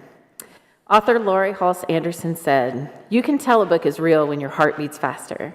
Real books make you sweat, cry if no one is looking. Real books help you make sense of your crazy life. Real books tell it true, don't hold back, and make you stronger. But most of all, real books give you hope. Because it's not always going to be like this. And books, the good ones, the real ones, show you how to make it better now." Anderson's book, Speak, is set to have its fate decided here tonight. The main character, Melinda, has a special space carved in my heart. She's nestled in there with Meg from A Wrinkle in Time, and Atticus Finch from To Kill a Mockingbird, and Elizabeth from The Paper Bag Princess. The power of the book Speak is ironically difficult for me to put into words, but what I can tell you is that when I first read it, I immediately wished it was required reading for teenagers everywhere. What happens to Melinda in the book is heartbreaking, with ripples that continue to affect her and those around her for months after the incident. I wanted to scream at everyone in the book to pay attention, to listen to what she isn't saying, to help her. When she was forced to confront her attacker, I held my breath until that last moment when she took back control of her life and her voice. This book and her experience is now a part of who I am today, and I'm so thankful for it. Speak has nearly 1,000 circulations in your libraries. That is extraordinarily significant for a school library book.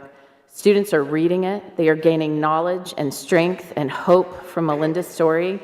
Please don't take that experience away from them. Please put more faith in your school librarians and their assessment of not only a book's content, but also the audience who needs to read it. Before my time runs out, I'd be remiss if I didn't also use my voice to speak out against the resolution on the agenda tonight. While I agree that our students need adequate funding from the federal government, I cannot support a resolution that basically says, hurry up and close those borders so we can keep all those non-English speakers where they belong. Over 8,000 of your students qualify for ESL services. That's 16% of the total enrollment. And you're telling each one of them with this resolution that you never wanted them here in the first place. Every student matters. How can you possibly be okay with a resolution declaring otherwise? I never know if the words I share with you are going to change your minds, but I hope I at least have given you a different perspective to think about. Thank you. Thank you. Next, we have Barbara Donnell.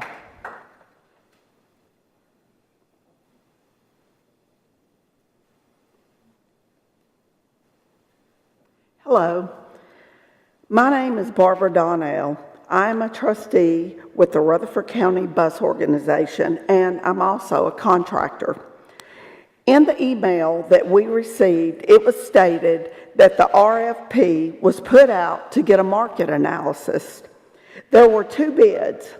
One offered 25 buses at a rate of $10,541.88 per month. The other offered 10 buses, which was a Rutherford County contractor. The company that offered 25 buses wants more than the 34.8% we're asking for. We cannot continue to operate these buses without a raise in good faith. We are willing to negotiate with a reasonable offer from the Rutherford County School Board. It was also stated that the Rutherford County school system could buy their own buses and take the bus service over. It was stated that the county could get the buses financed at a much cheaper rate than individual contractors could. That would mean purchasing at the very minimum 325 buses and hiring at least 325 drivers, a place to park said buses, a maintenance building, mechanics, and you would have to provide all of the benefits to all of these new employees. By renewing our contracts,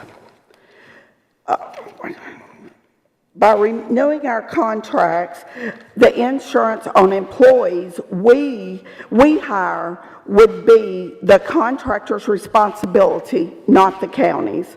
The contractors also provide comp and collision on their buses. If the county purchased buses, that would be an additional expense for the county. With this being said, it would be a lot more economical to the citizens of Rutherford County to negotiate a good faith contract with the Rutherford County contractors.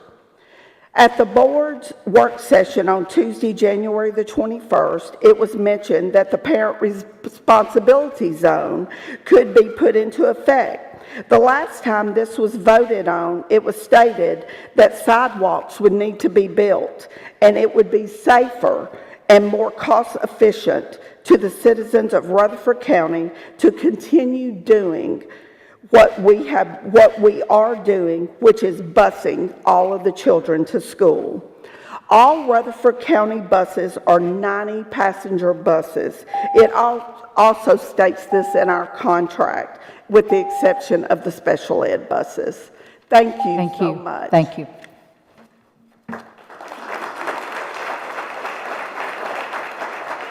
Next, we have Jeffrey M. Winsek.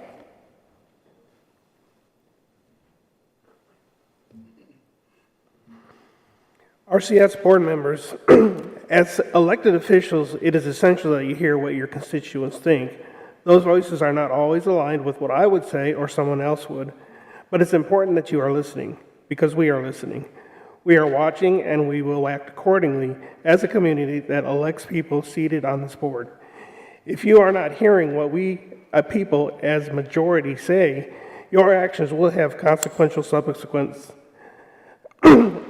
Thank you for the honor of speaking during the public speaking segments. I've been so blessed to live here since 2002 and seen substantial growth. As a part of the community and working with high school students, I have seen them grow into outstanding young people and valuable parts of our community. It is with this perspective that I've been watching the process of this application of lawful reviews of some books that are clearly in conflict with state law and indeed harmful to our children for debate, deflected, deferred, and therefore not dealt with. Recently, I've seen some progress in regard to this issue. That is good. Speaking for myself and aligned with our community who is concerned about the exposure of Rutherford County children as obscenity and non-age appropriate sexualization in violation with Tennessee State Code, Books like these being voted on tonight need to be removed from grade school libraries used by minors. As minors, children are not fully emotionally mature or aware of their sexuality. They are vulnerable to suggestive materials that they are not able to process with their immature brains. Books, by their own covers, as example, target children in the age range of 4 to 8 years old. Age is not yet able to comprehend what puberty is, some presenting them with the idea that they should irreversibly and unnaturally block puberty and physically mutilate themselves. I am encouraged by recent actions of the board to stand up for the protection of our community's children and hope to see more action like this tonight. God has made himself clear regarding children who trust in him and in whom we are entrusted as Rutherford County community. Therefore, by extension, you, as the elected representation, we have a responsibility to protect them. This is God speaking to us. But if you cause one of these little ones to trust in me to fall into sin, it would be better that you be thrown into the sea with a large millstone around your neck. Therefore, we will not stop listening. We will not tolerate harmful, obscene content that is not appropriate to remain in the libraries. We will vote and encourage the community to vote accordingly. We expect you as our elected representatives to stand with the Rutherford County to protect the children. We will not stop standing up for the children. Thank you for your attention. Thank you. Next, we have James Olexa.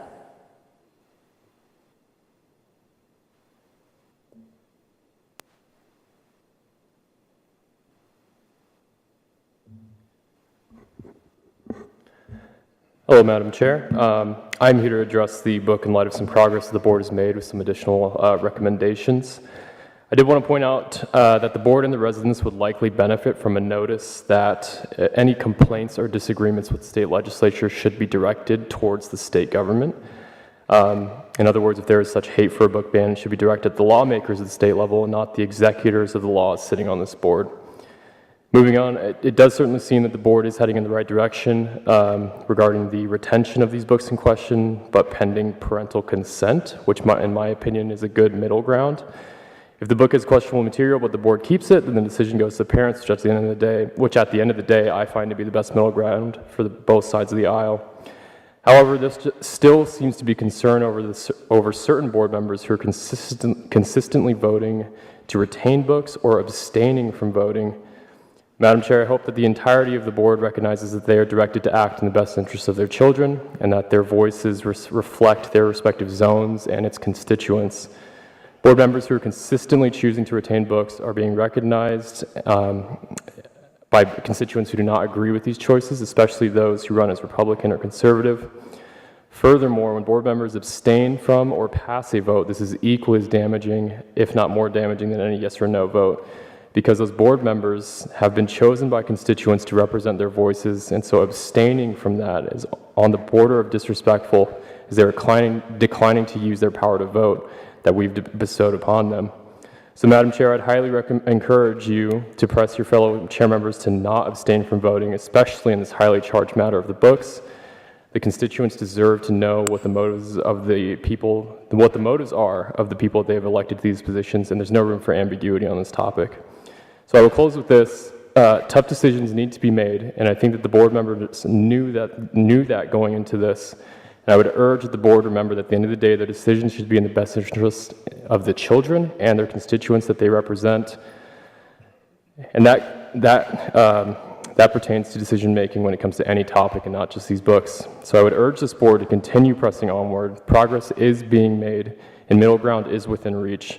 But if middle ground means that all books in question are subject to parental consent, then I'm happy to support that motion, and I would urge this board to find unity in doing so, because it's obvious that neither side of the aisle is willing to concede, which is why it's so crucial that this board implement policies that strike this middle ground as soon as possible.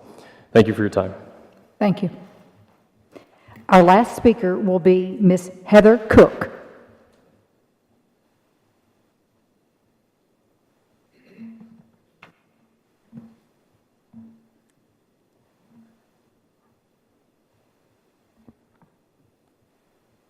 Hello, Hello, and thank you again for allowing me to share what is on my heart regarding the books to be allowed in our children's libraries. Let's pray for guidance to make decisions that are in the best interest of our children. Heavenly Father, thank you that your Holy Spirit is with us. We pray that our minds and our hearts will be open to receive your wisdom and direction. In Jesus' name I pray. Amen. I'm so thankful that we still proclaim to be one nation under God, with the freedom to publicly seek his guidance. Many places in this world do not have that freedom, and that's why I'm here to stand for our children and their future, and future generations to come. Before prayer and God was taken out of schools, the major problems we had were chewing gum and talking in class. Now, as we are all very well aware, evil is running rampant in our schools. And whether we choose to believe it or not, this is a spiritual battle for the souls of our children. When libraries welcome Drag Queen Study Hour to teach children sexual immorality, but oppose having godly men and women teach them biblical values, we are in a spiritual battle. When schools and organizations encourage children to come to their after-school Satan clubs, we're in a spiritual battle. Just as the decision to remove prayer affected many generations and the choices here made here tonight will also affect untold generations to come. As Christ followers, we must stand for biblical values and stop capitulating to this demonic agenda from hell. As I said before, we will answer to Almighty God for everything we do, including the decisions made here tonight, that will greatly affect our children's futures and generations to come. Children are a gift from God. He's entrusted us to train in the way that they should go, so that when they grow, they will remain. Grounded in his love, the only firm foundation, we must teach them to seek him, the God of all creation. We're to teach them to seek his ways, his purpose, and his plan, not to be led by their flesh, but to be led by their spirit man. Our life is but a vapor in the grand scheme of things. The choices that we make determine what our future brings. In the end, all that matters is Jesus Christ, your Lord. Our answer will determine a consequence or a reward. In order to yield a harvest, we must plant a crop. We're sowing seeds for the kingdom of God, and we will not stop. Thank you for your time. God bless you.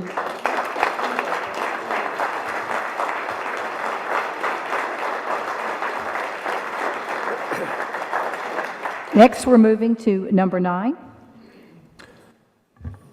We reviewed our new strategic plan on Tuesday, so recommended motion is to approve the RCS strategic plan for the 25 through 30 school year.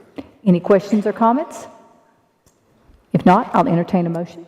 Motion to approve. Second. Thank you, Ms. Rosales. All in favor say aye. Aye. Any opposed? Motion passes. Next, we go to Human Resources 1. New job descriptions for junior ROTC, senior Army instructor, and Army instructor job descriptions. Recommended motion is to approve the 2 new job descriptions for JROTC as presented. Any questions or comment? Motion to approve. Thank you, Mr. Vaughn. Second. Thank you, Mr. Tidwell. All in favor say aye. Aye. Any opposed? Motion passes. Next, we have tenure. The following teachers meet the criteria for tenure in accordance with the tenure law. They hold a valid Tennessee teaching license, have served Rutherford County schools for 5 years, 45 months minimum within a 7-year period. The last 2 in a regular, not interim position, have demonstrated an overall performance of above expectations or significantly above expectations on the team evaluation during the last 2 consecutive years of the 5-year period. Or if held tenure under the previous guidelines and return to Rutherford County schools meets the 2-year probationary period and tenure is reactivated.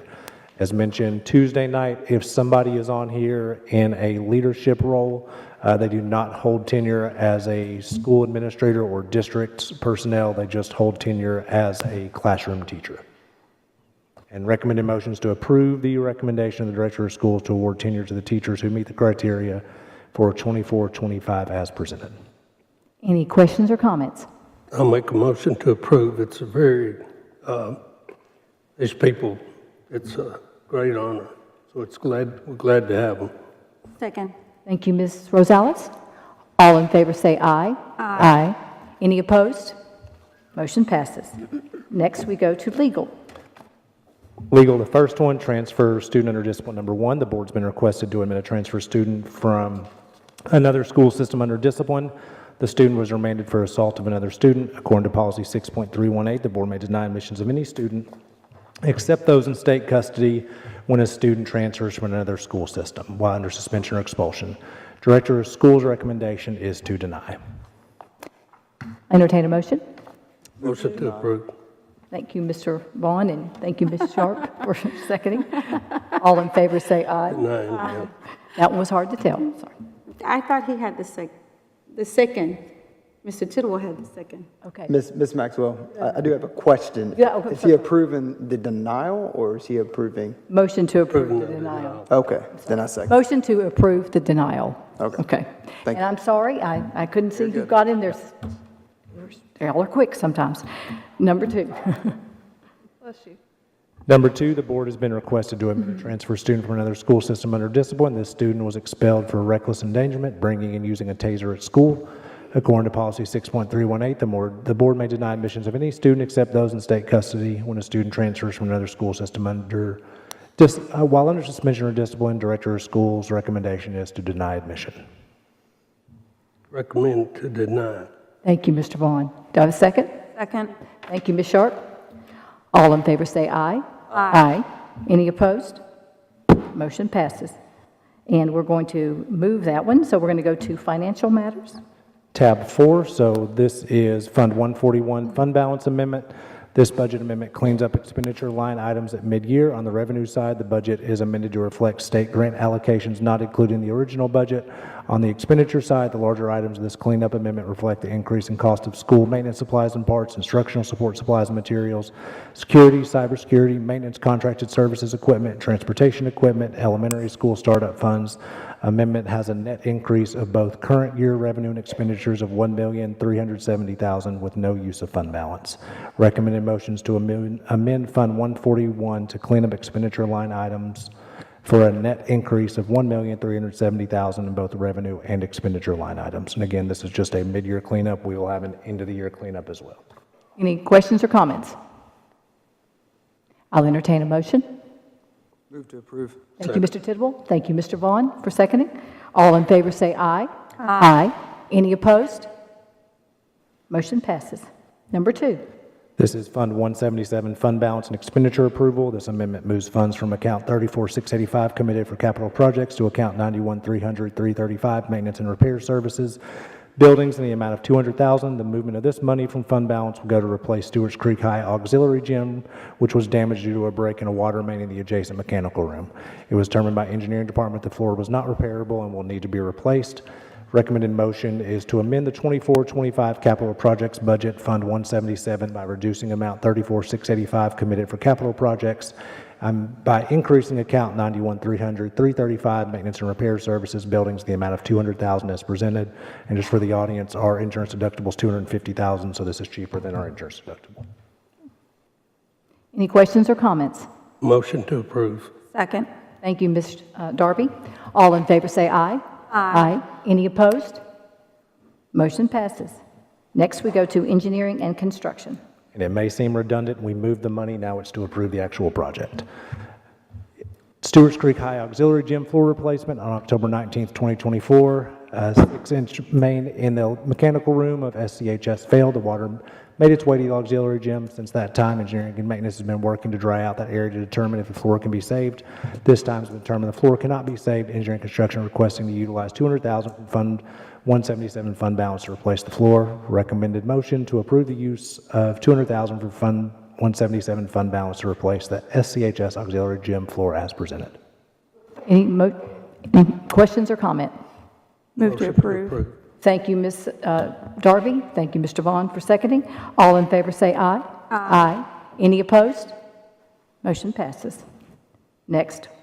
Whitworth Buchanan basketball locker room request. Principal April Sneed's requesting to replace the existing basketball lockers. Cost for the project is $2,800 for materials only, with the labor being donated. The request is at no cost to the board. Engineering and construction has reviewed this request and has no objection. Recommended motions to approve the locker replacement request as presented. Any questions? I'll entertain a motion. Move to approve. Thank you, Ms. Rosales, and thank you, Ms. Sharp, for seconding. All in favor say aye. Aye. Aye. Any opposed? Motion passes. Now we have number 3. Number 3 we did on Tuesday, unless there's any other questions for Mr. Lee. Any questions? Okay. We'll move on to 15. Resolution tab 6, Mr. Reed, already on his way. This was a resolution proposed by Ms. Rosales. We read the resolution on Tuesday night. This is a resolution to expedite the closure of the borders and to increase Title III funds for ESL services. So the resolution is asking for the Board of Education to urge our state legislators and governor to advocate for the current administration to expedite the closure of our nation's borders and for the federal government to provide additional funding for the Title III program to fund the services the federal government requires school systems to provide to ESL students. So that's the resolution being proposed tonight. Yes, Ms. Rosales. All this does really is just identifies a problem to bring it before our state delegation and our governor to advocate on our behalf, well, not just Rutherford County, but really to advocate for the entire state of Tennessee, because we need more federal dollars.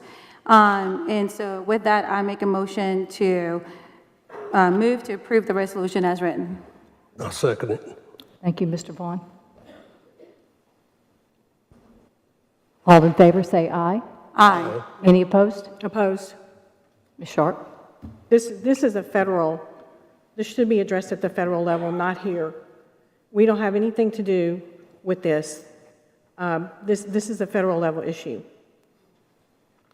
And we should not be doing this. Our board should not be, we're on the local level and we don't have any authority over our General Assembly and we don't have any authority over our federals. Our federal reps should be talking to our federal liaisons at the DC level. This is going to send a message to our children, and not a good one.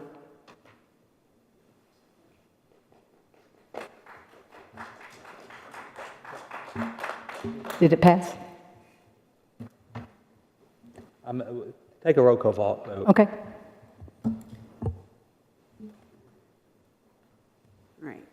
Mrs. Darby? Yes. Stan Vaught is absent.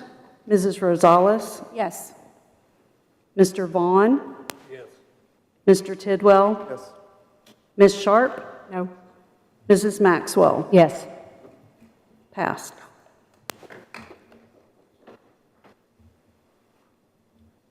Next, we have the book review.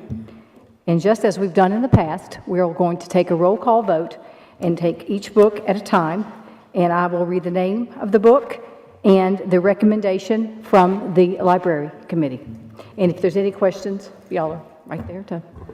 I just wanted to make the board and the public aware of a couple changes. Okay. So, first of all, I want to go back to the first hour, how great it is to serve those kids and those teachers, and remember that's why we're here. So on the reviews and the recommendations that are available for the public, you will notice that we tried to add a bit of additional information that might make the review a little easier to align to the original complaint. So since the original complaint specifically dealt with sexually explicit as the main cause for the complaint, that is now written specifically in each review. Some people may also wonder why we have made the decision to add book looks within the additional context, and that's because those attachments were included with the original complaint. So all of that is in the review. And I wanted to mention one more thing. We have continued our efforts to be honest and transparent and informative and have tested several additional options for parents. So we have been working with our current vendor on ways to link with Skyward to allow parent notifications for any time a book is checked out. So that is one thing that I think is a tool for the board to use. We have also looked at additional vendors that would allow parents to choose titles that they don't want their kids to have access to. Another reminder is parents still have the ability to view every single book in their child's school collection as well as the district collection, and we always welcome parents to contact librarians if they have any concerns. And that is all I have to add. Thank you. Yes, Mr. Tidwell. Dr. Chastain, could you kind of explain, we had selected on a few books at the prior meeting, I think January 9th, about what the opt-in policy looks like in that 11th and 12th. And the reason I'm asking the question is because I saw some information that came through that the books are still being retained on the shelves. I guess I was under the impression that if it was an opt-in, it would be maybe still in the catalog, but not necessarily retained on the shelf. They are still on the shelf, but only able to be checked out with the parent consent. Madam Chair, Yes, Mr. Darby. I would have to go back and look at the footage of our last meeting where we discussed that, because I would not have voted for the parental consent opt-in if they were left on the shelf. Because we have no control over when the kids are spending time in the library just sitting at the table reading the book. There's no way for their parents to know that they're accessing that material. So if we've deemed that it requires parental consent, to me, that's saying you have to have your parents' permission to look at this. So if it's sitting out here, then the parental consent is like basically non-existent or not necessary. And again, our librarians we were trying to just follow the motion. We are more than willing to work with the board and parents, and in no way want to twist the words and the motions of the board. But the way we inferred parental consent was that in order for a child to check the book out, they had to have a parent agree to allow them to do that. So there is they must consent to the book being checked out. We removed them, we wouldn't have this problem. Yes, Mr. Tidwell. Before we even start this vote, then, I would like to add clarity to that. Thank you for some clarity that was provided. I'd like to go ahead and make a motion that if a book is put into an opt-in for parental consent, that it would be removed from the shelves and it can remain in the catalog. That way we don't have situations, as Ms. Darby described, where students may still be having access to these books where their parents may not want them to be. That was kind of the way I understood it whenever I voted on it earlier this month, but I would like to make that clear now. So that is the motion that I'm putting on the floor. Second. Second, Ms. Darby. Do a roll call, please. So is our motion, can you repeat the entire motion I will. we're making? Yes. So if a book is set to be an opt-in for parental permission, and I think we even picked 11th and 12th grade, I think was the way it was last time. But if the grades are specified, then that would be included as well. But if it's an opt-in book, then it is no longer sitting on the shelves. It is in the catalog, and that would be the access point that a student could reach at.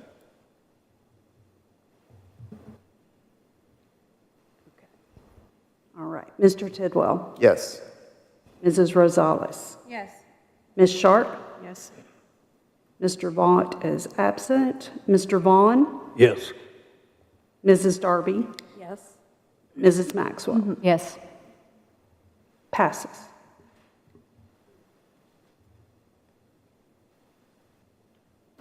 Our first book is Forever by Judy Bloom, and the recommendation, it does not meet the definition on Tier 1, but it does in Tier 2, and it is no longer age relevant considering its publication date, and the recommendation is to remove from school collections.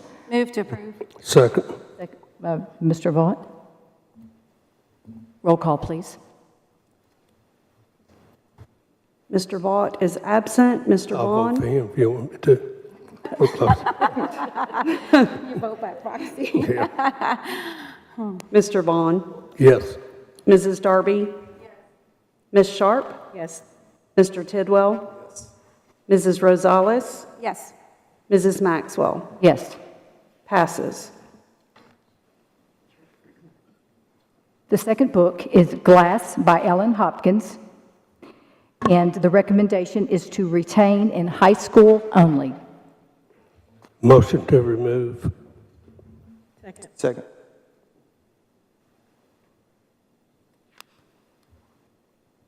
Sharp seconded. Mr. Tidwell? Yes. Mrs. Rosales? Yes. Ms. Sharp? Yes. Vaught is absent. Mr. Vaughn? Yes. Mrs. Darby? Yes.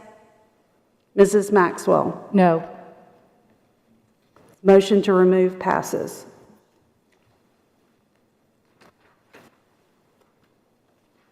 Next, we have Grown by Tiffany Jackson, and the recommendation is for 8th grade and up. Motion to remove. Second. Ms. Sharp seconded.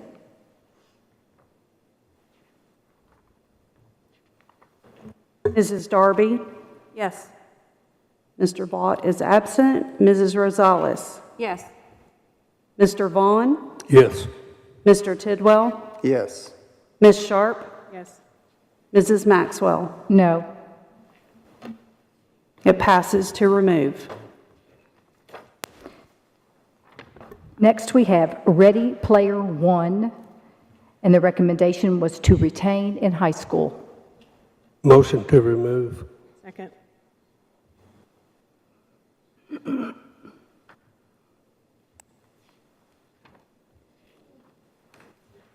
Mrs. Rosales? Yes.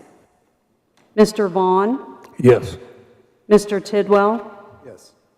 Ms. Sharp? Yes. Vaught is absent. Mrs. Darby? Yes. Mrs. Maxwell? No. Passes to remove.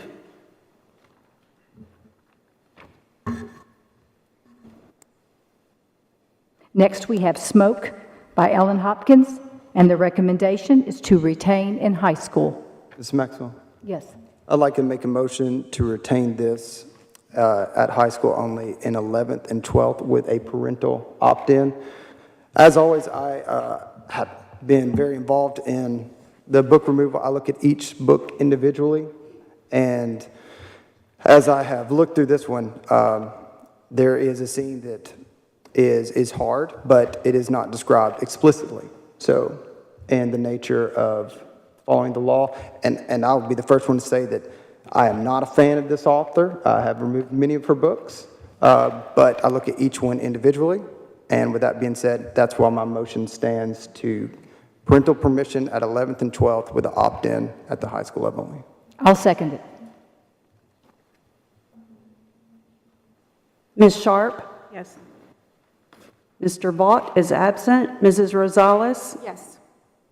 Mr. Vaughn? No. Mr. Tidwell? Yes. Mrs. Darby? No. Mrs. Maxwell? Yes. Yeses have it to retain.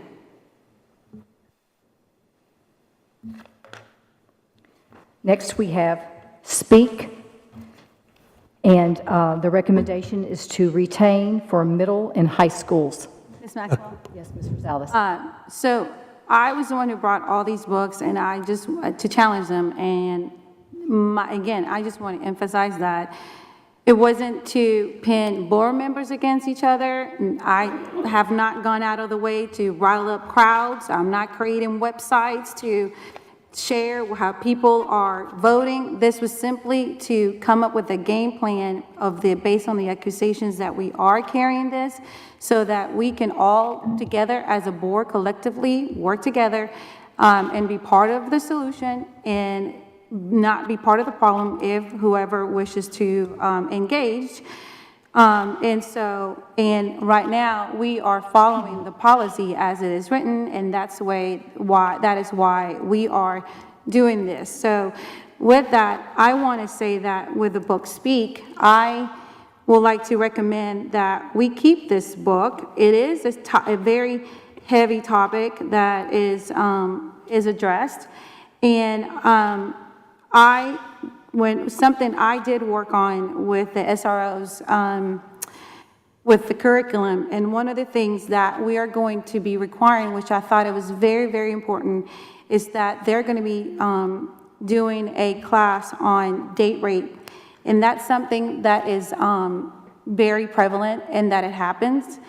And so I believe this is a topic that should be discussed in high school because of the severity of it. And so I would like to make a motion to keep this book in high schools with parental consent. I'll second it. I'd like to second it also, just because that I don't agree with everything in the book, but I think the good outweighs the bad. So, Ms. Maxwell? Yes, Mr. Tidwell. I would also like to add, this again covers a hard topic, but as I've reviewed it, I don't believe that it ever gets explicit in its nature. And my decisions made tonight aren't reflective of public comment. All my decisions were made before I got here. So I am in favor of an opt-in. Are you saying at the 11th and 12th level? High school. High school in 9th to general? 12th. This is a topic that happens, and for me, it's personal, and I believe it should be brought up and spoken with families.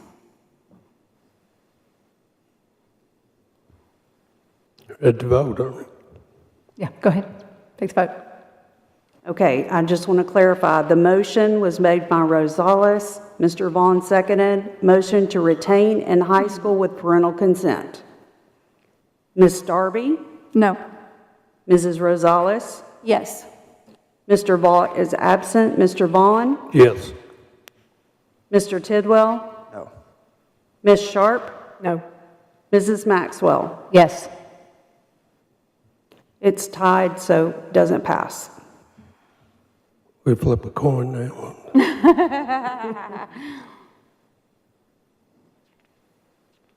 Ms. Maxwell? Yes. I'd like to make a motion that this be retained in the 11th and 12th grade with parental opt-in. I will second that.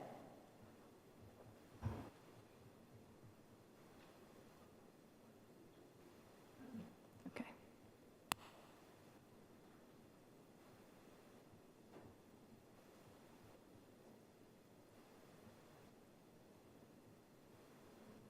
Ms. Sharp? Yes. Vaught is absent. Mrs. Rosales? Yes. Mr. Vaughn? Yes. Mr. Tidwell? Yes. Mrs. Darby? Yes. Mrs. Maxwell? Yes. Okay, this passes to retain for 11th and 12th grade opt-in with parental consent.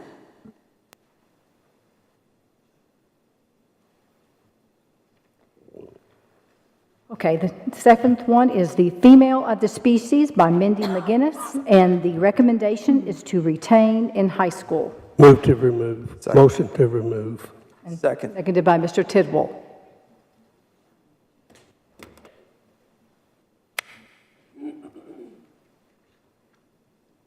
Mr. Vaught is absent. Mr. Vaughn? Yes. Mrs. Darby? Yes. Ms. Sharp? Yes. Mr. Tidwell? Yes. Mrs. Rosales? Yes. Mrs. Maxwell? No. The motion passes to remove.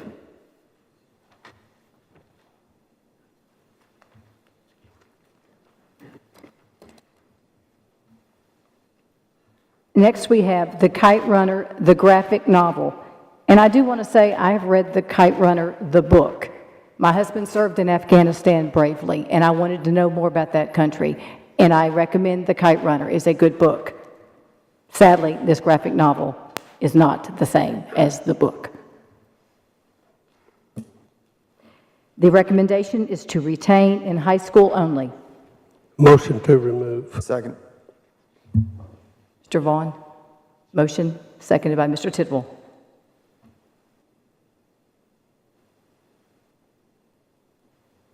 Mr. Tidwell? Yes. Mrs. Rosales? Yes. Ms. Sharp? Yes. Mr. Vaught is absent. Mr. Vaughn? Yes. Mrs. Darby? Yes. Mrs. Maxwell? Yes. Motion is to remove, passes. The next book is 13 Reasons Why, and the recommendation is to retain in high school. Motion to remove. Ms. Maxwell? this book is about suicide awareness, and whether we like it or not, this is very prevalent in our high schoolers. I had a teacher contact me because in her school alone, there had been 2 kids that had committed suicide. And that had an emotional impact, and it was a ripple effect amongst the peers. And we've talked about mental health in the past. There was a study that just came out from, I forget who did the study, but anyways, the study showed that in the state of Tennessee, 1 in 4 students have contemplated committing suicide.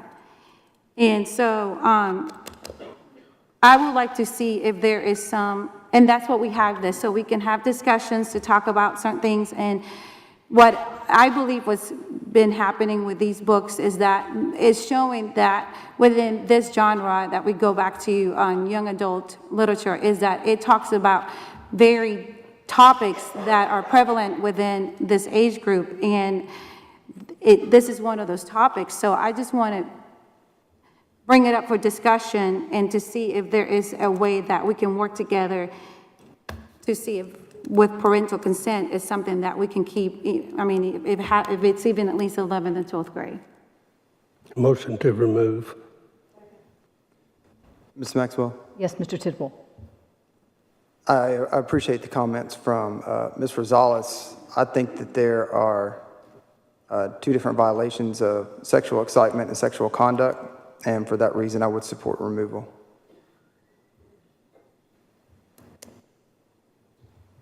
Okay. This is a motion to remove. Mrs. Darby?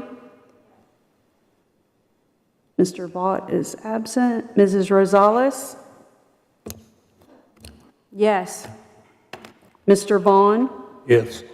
Mr. Tidwell? Yes. Ms. Sharp? Yes. Mrs. Maxwell? No. Passes to remove.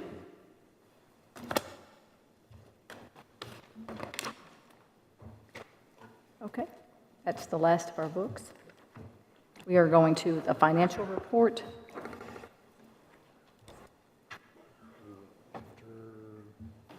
Financial report and director's update. Yep. All right, next we are going to move to financial report. John? Ms. Maxwell? Yes, before, I want to say something really quickly. Okay. There was a comment that was made. I just want to know, I just want people to be aware, especially parents.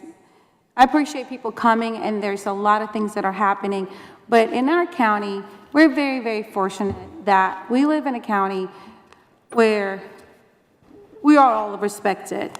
And we do not have we don't have librarians that are bringing drag queens or drags, whatever, into our schools. We don't have satanic programs. I mean, we're just very, very fortunate. And I just want to reiterate that is not happening in Rutherford County. And so I just wanted to address that and say that. Thank you. Thank you. Thank you.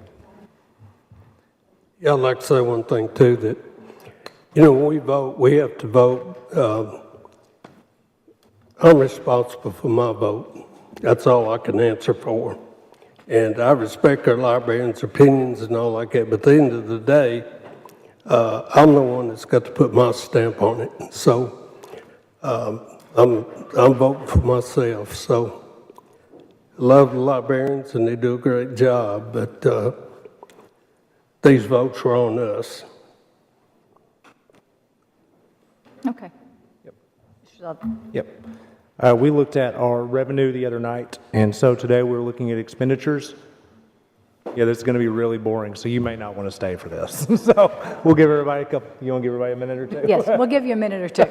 Got time for you to leave. I'm not offended, I promise. I would leave too.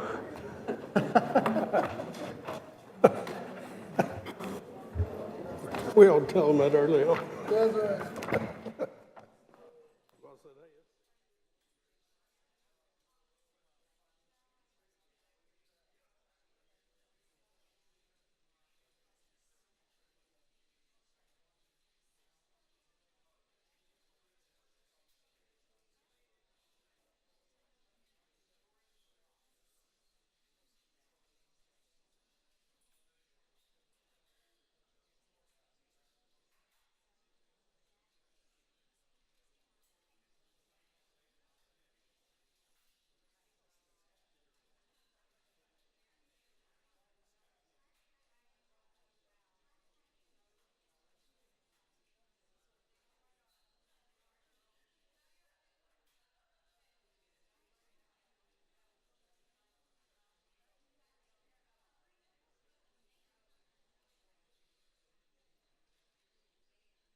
All right, so we went over our revenue, and again, this is focused on this year's school budget and not next year's.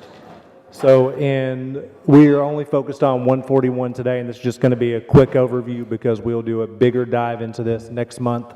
This does not have on it our budget amendments yet, and that'll give us a truer picture.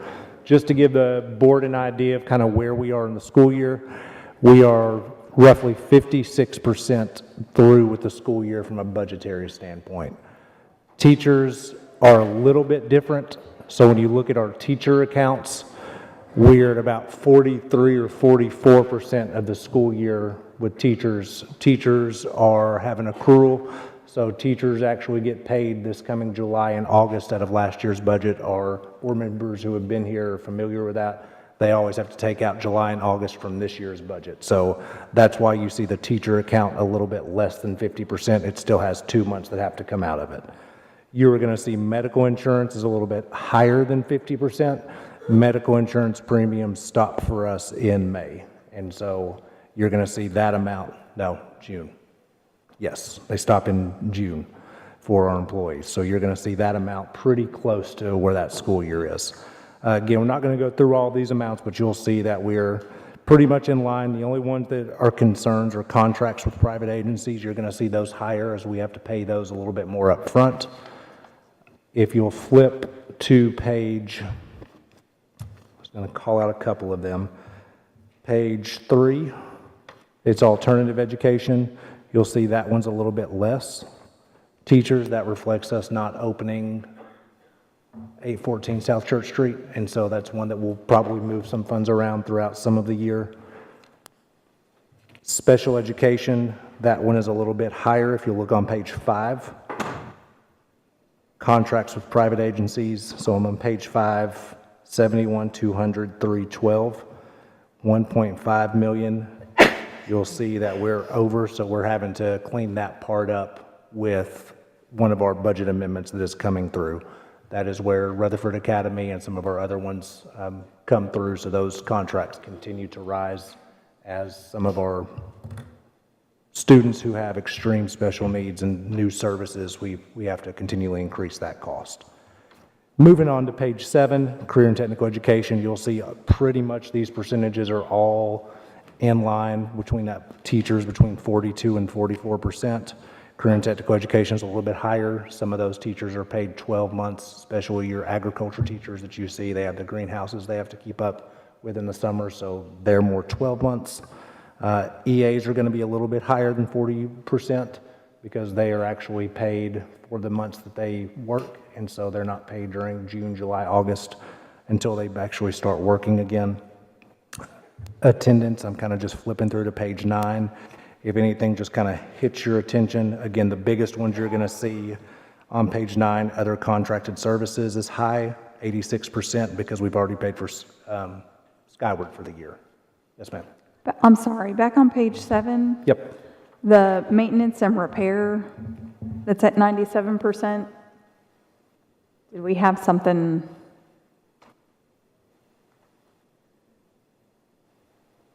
They probably just paid their contracts up front for that, whatever that service was. I would have to go look and see what that exact thing is. Okay. I can look. I'll look and get a note for that.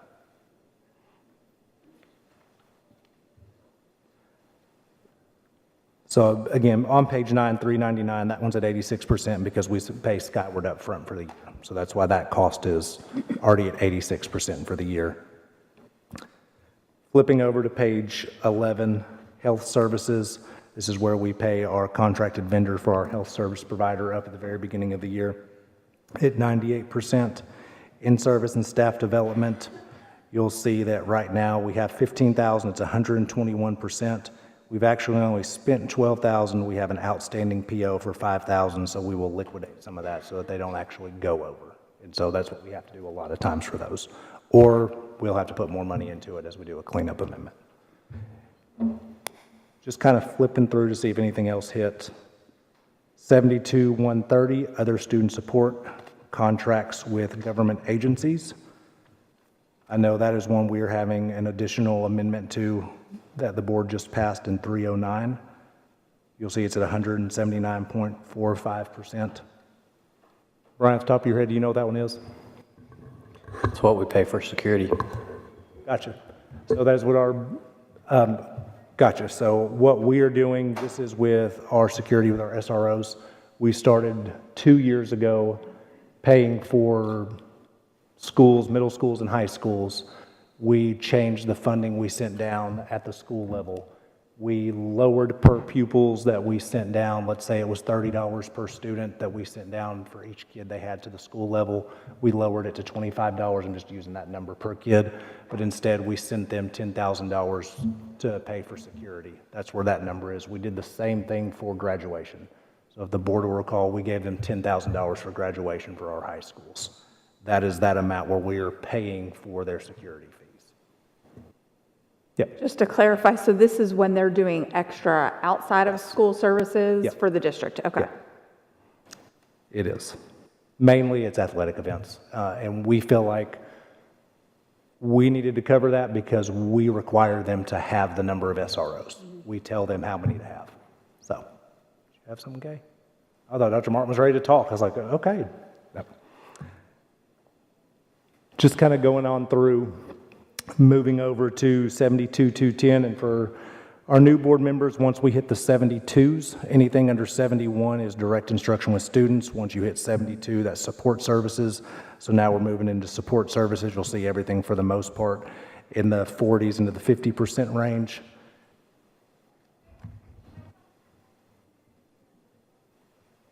Just seeing if anything really stuck out. You will see one, if you look on page 17, this was just a clerical error we had, 72-215, 207 medical insurance. We're 572% over that budget. That's supposed to be 100,000, not 10,000. So we're cleaning that portion up. But on a small number, the percentage looks extremely high. But that is a clerical error we will fix on our budget. We noticed it last May, but at that point, the budget had already been passed, and we said we can fix it with a cleanup amendment. But if you look at that overall line item, look on page 18, you'll see we've only spent 29% of that budget. Flipping through special education, everything is in line there. Going through on page 21, career and technical education, these are a lot smaller accounts. You'll see this entire account, $712,000. Technology, 72-250. You'll see in everything for the most part in the 40s and 50s, except some of the contracted services that, again, we pay up front for the year. Dr. Solon? Yes.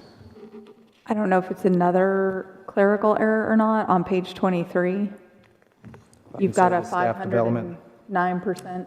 Yeah, that's supposed to be in technology. Sometimes we will have something our instruction department does, and it'll get coded to technology when it needs to be coded to instruction. Okay. And so that is a journal. Coding error? Yeah, it's a journal entry that we do different all the time. Okay. Yep. Yeah, I saw that one earlier, 509%. So again, that's a $15,000 at $76,000 that it's been expended, but we'll go through and fix those. Nothing on Brian. That's just a typical accounting journal entry thing. You'll see Board of Education, that's not one person's salary, that is two. She was like, I sure wish. But as you kind of go through, you'll see legal services, dues and memberships, medical insurance. As you see dues and memberships both under Board of Education and under Director of Schools, you'll see those numbers will be off a little bit where we'll probably have to amend a couple hundred or $1,000. Those fees are based on our enrollment, and as our enrollment goes up every single year, they add a couple $1,000s every single year to those fees. And I was trying to find under Director of Schools where that was. If you look under, on page 26, 320 dues and memberships. So that is for TOS, for example. We budgeted $15,700. We have added students throughout the year, so they have billed us $17,842. And so we will go through and clean that portion up. I'm sorry. Yep. Can you back up to page 24? Yep. And look at 399? Yep.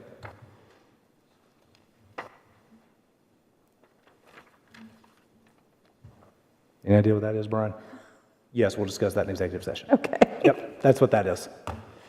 Well, the percentage is missing over there too. I wasn't sure. Because there's no money in that account right now. Okay, okay. That's why. That's what we're discussing in executive. Got it. Thank you. You'll see Office of the Principal is a big account because that holds principals, assistant principals, secretaries, and bookkeepers on page 28. Again, in that typical 40 to 50% range of where we would expect it to be for this time of the school year. Again, except other contracted services.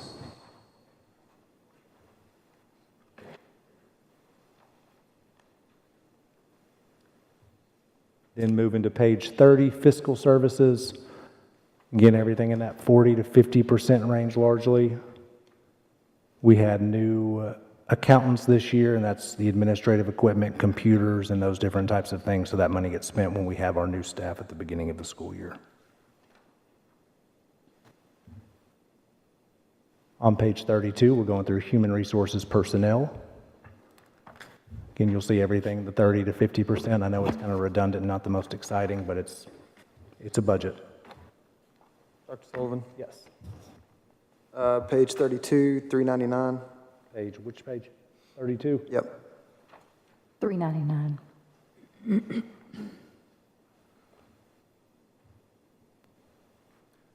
That our yeah. Application system. So it's our software as well as for benefits, because benefits. Fingerprinting through that or not? I think fingerprints. Fingerprinting somewhere else. So it's our insurance software as well as application software as well as onboarding. So is that kind of an upfront thing, like you mentioned before? Yep. Okay. And some of that runs through the county as well.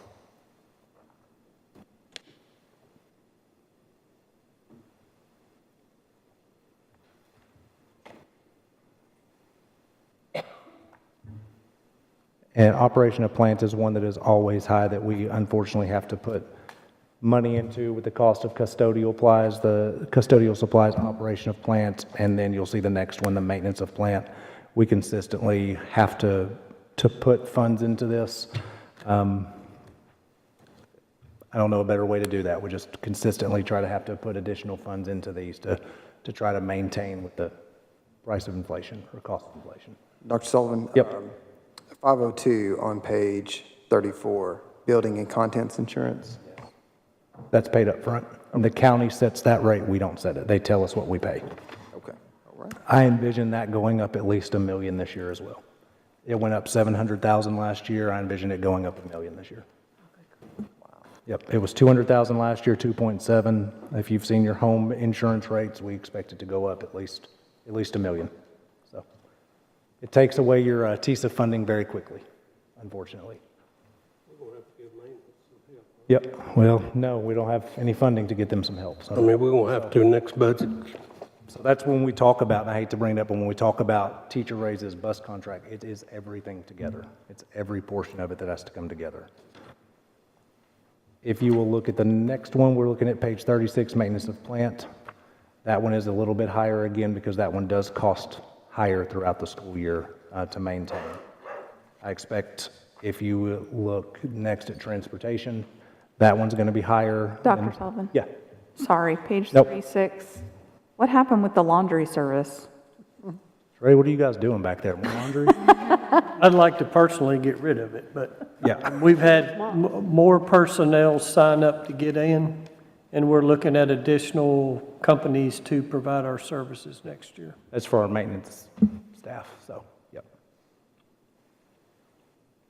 Yeah, the percentage is high. It's not a big monetary item, but the percentage is high. Well, yeah, that's why I was just wondering. Yep. Is there a difference, and forgive me because I'm just looking at this, when some of the money is on the same line and then there's more money underneath it? Yes, great question. The money on top has already been spent. The money below is a PO. So they have spent $15,000. We have a PO for $25,000, and you would hope that throughout the year they're not actually going to spend that $25,000 so that you're not actually going to spend the entire $35,000. And so when we get into the middle of April, we usually say stop spending. And that helps save funding as well. Thank you. Yep, great questions.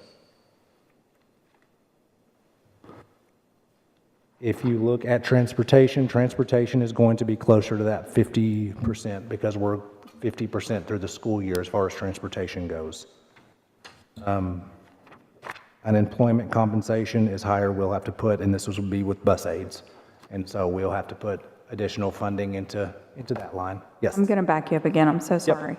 511 on page 37. Yep.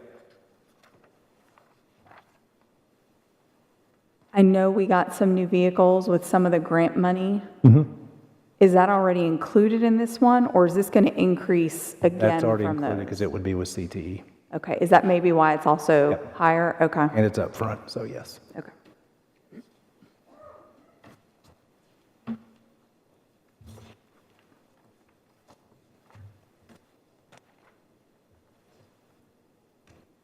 You'll see transportation.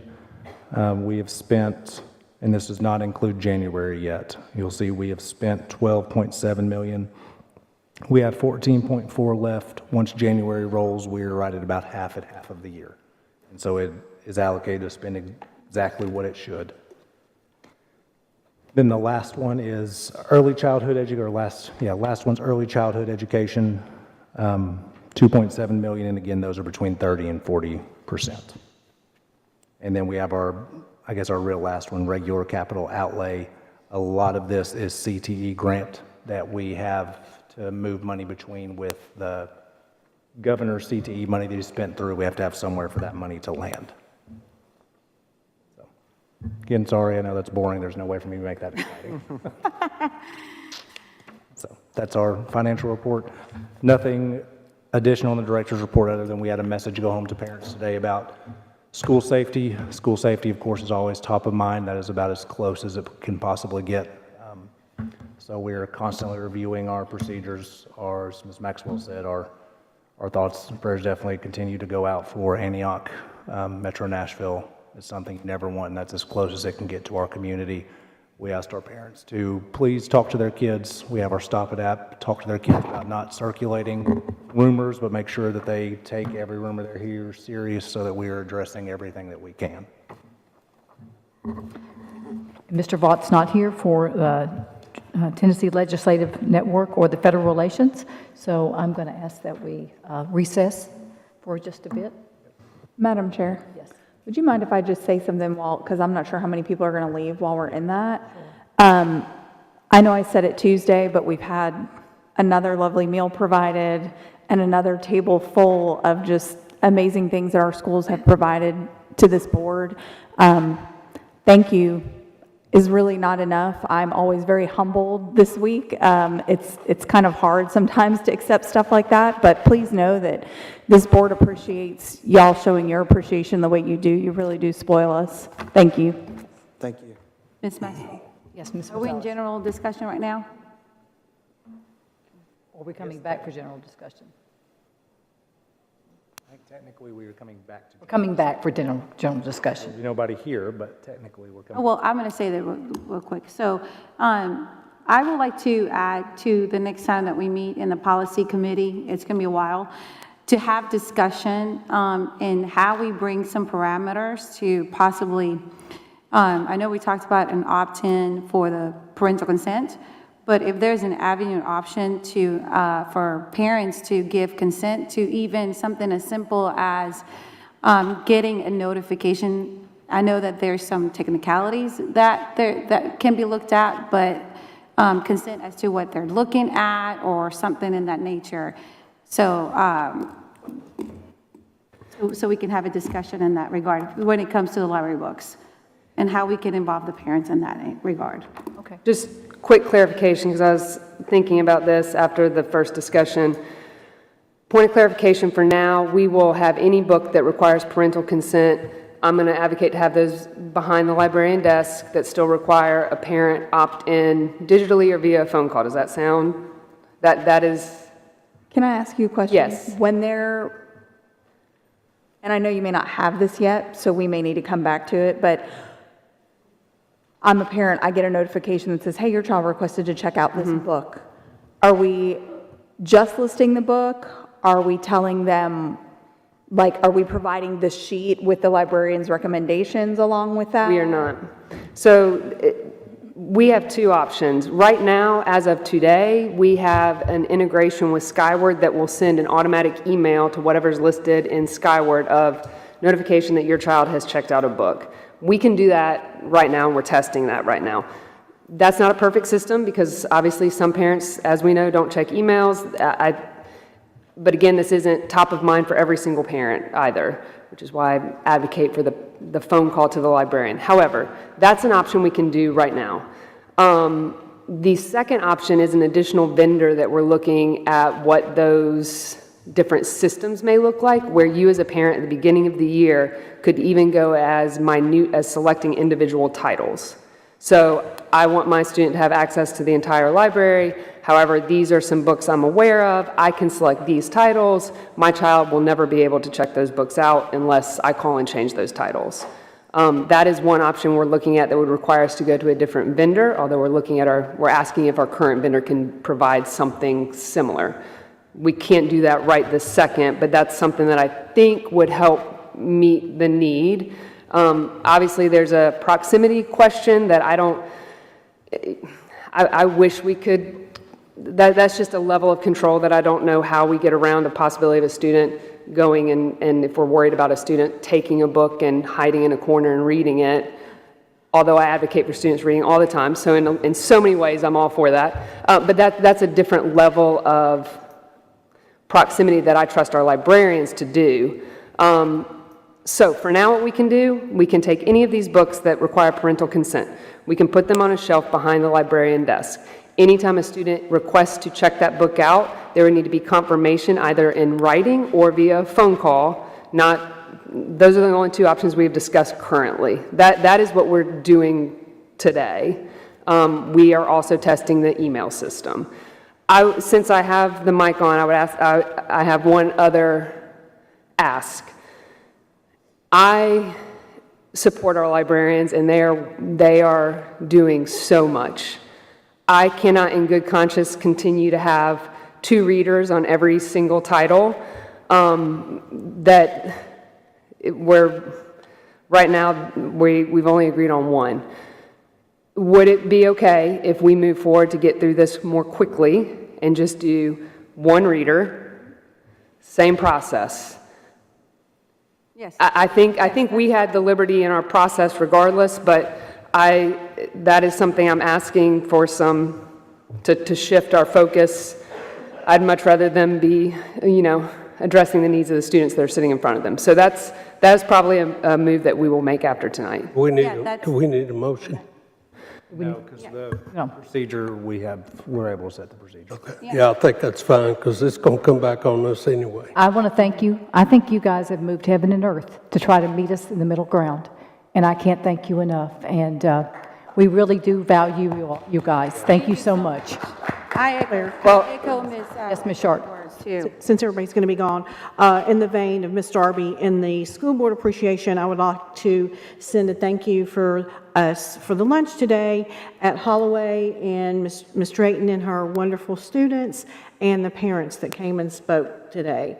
So that's always a treat to go to Holloway and see the students that's out there. It's a special school, and everybody should check it out. And thank you for lunch. Ms. Maxwell, one more thing in that what you were talking about. So Monica, can we get together with you, Dr. Chastain, and Caitlin? Can you bring us a policy recommendation for the next time that we meet, that we can, as options, that we can look at, discuss, and possibly vote to adopt? Absolutely, and I expect that we could have close to 90 books on the next board meeting, so we're going to move them. It'd be Thank great. you. Thank you, Monica. Breakfast. So, We are going into closed session. There are some things we need to talk about, and so executive session. So we're going to go out to the side here. So I ask the board to exit now, please. Yep. And then we will go to, we'll go to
Discuss some things regarding school security. We are now back in session.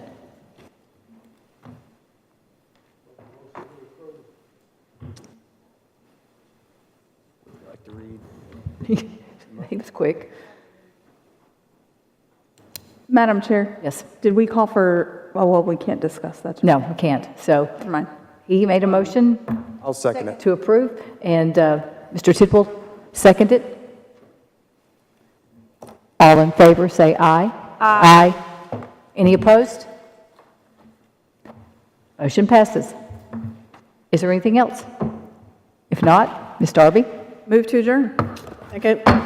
Thank you. We are adjourned.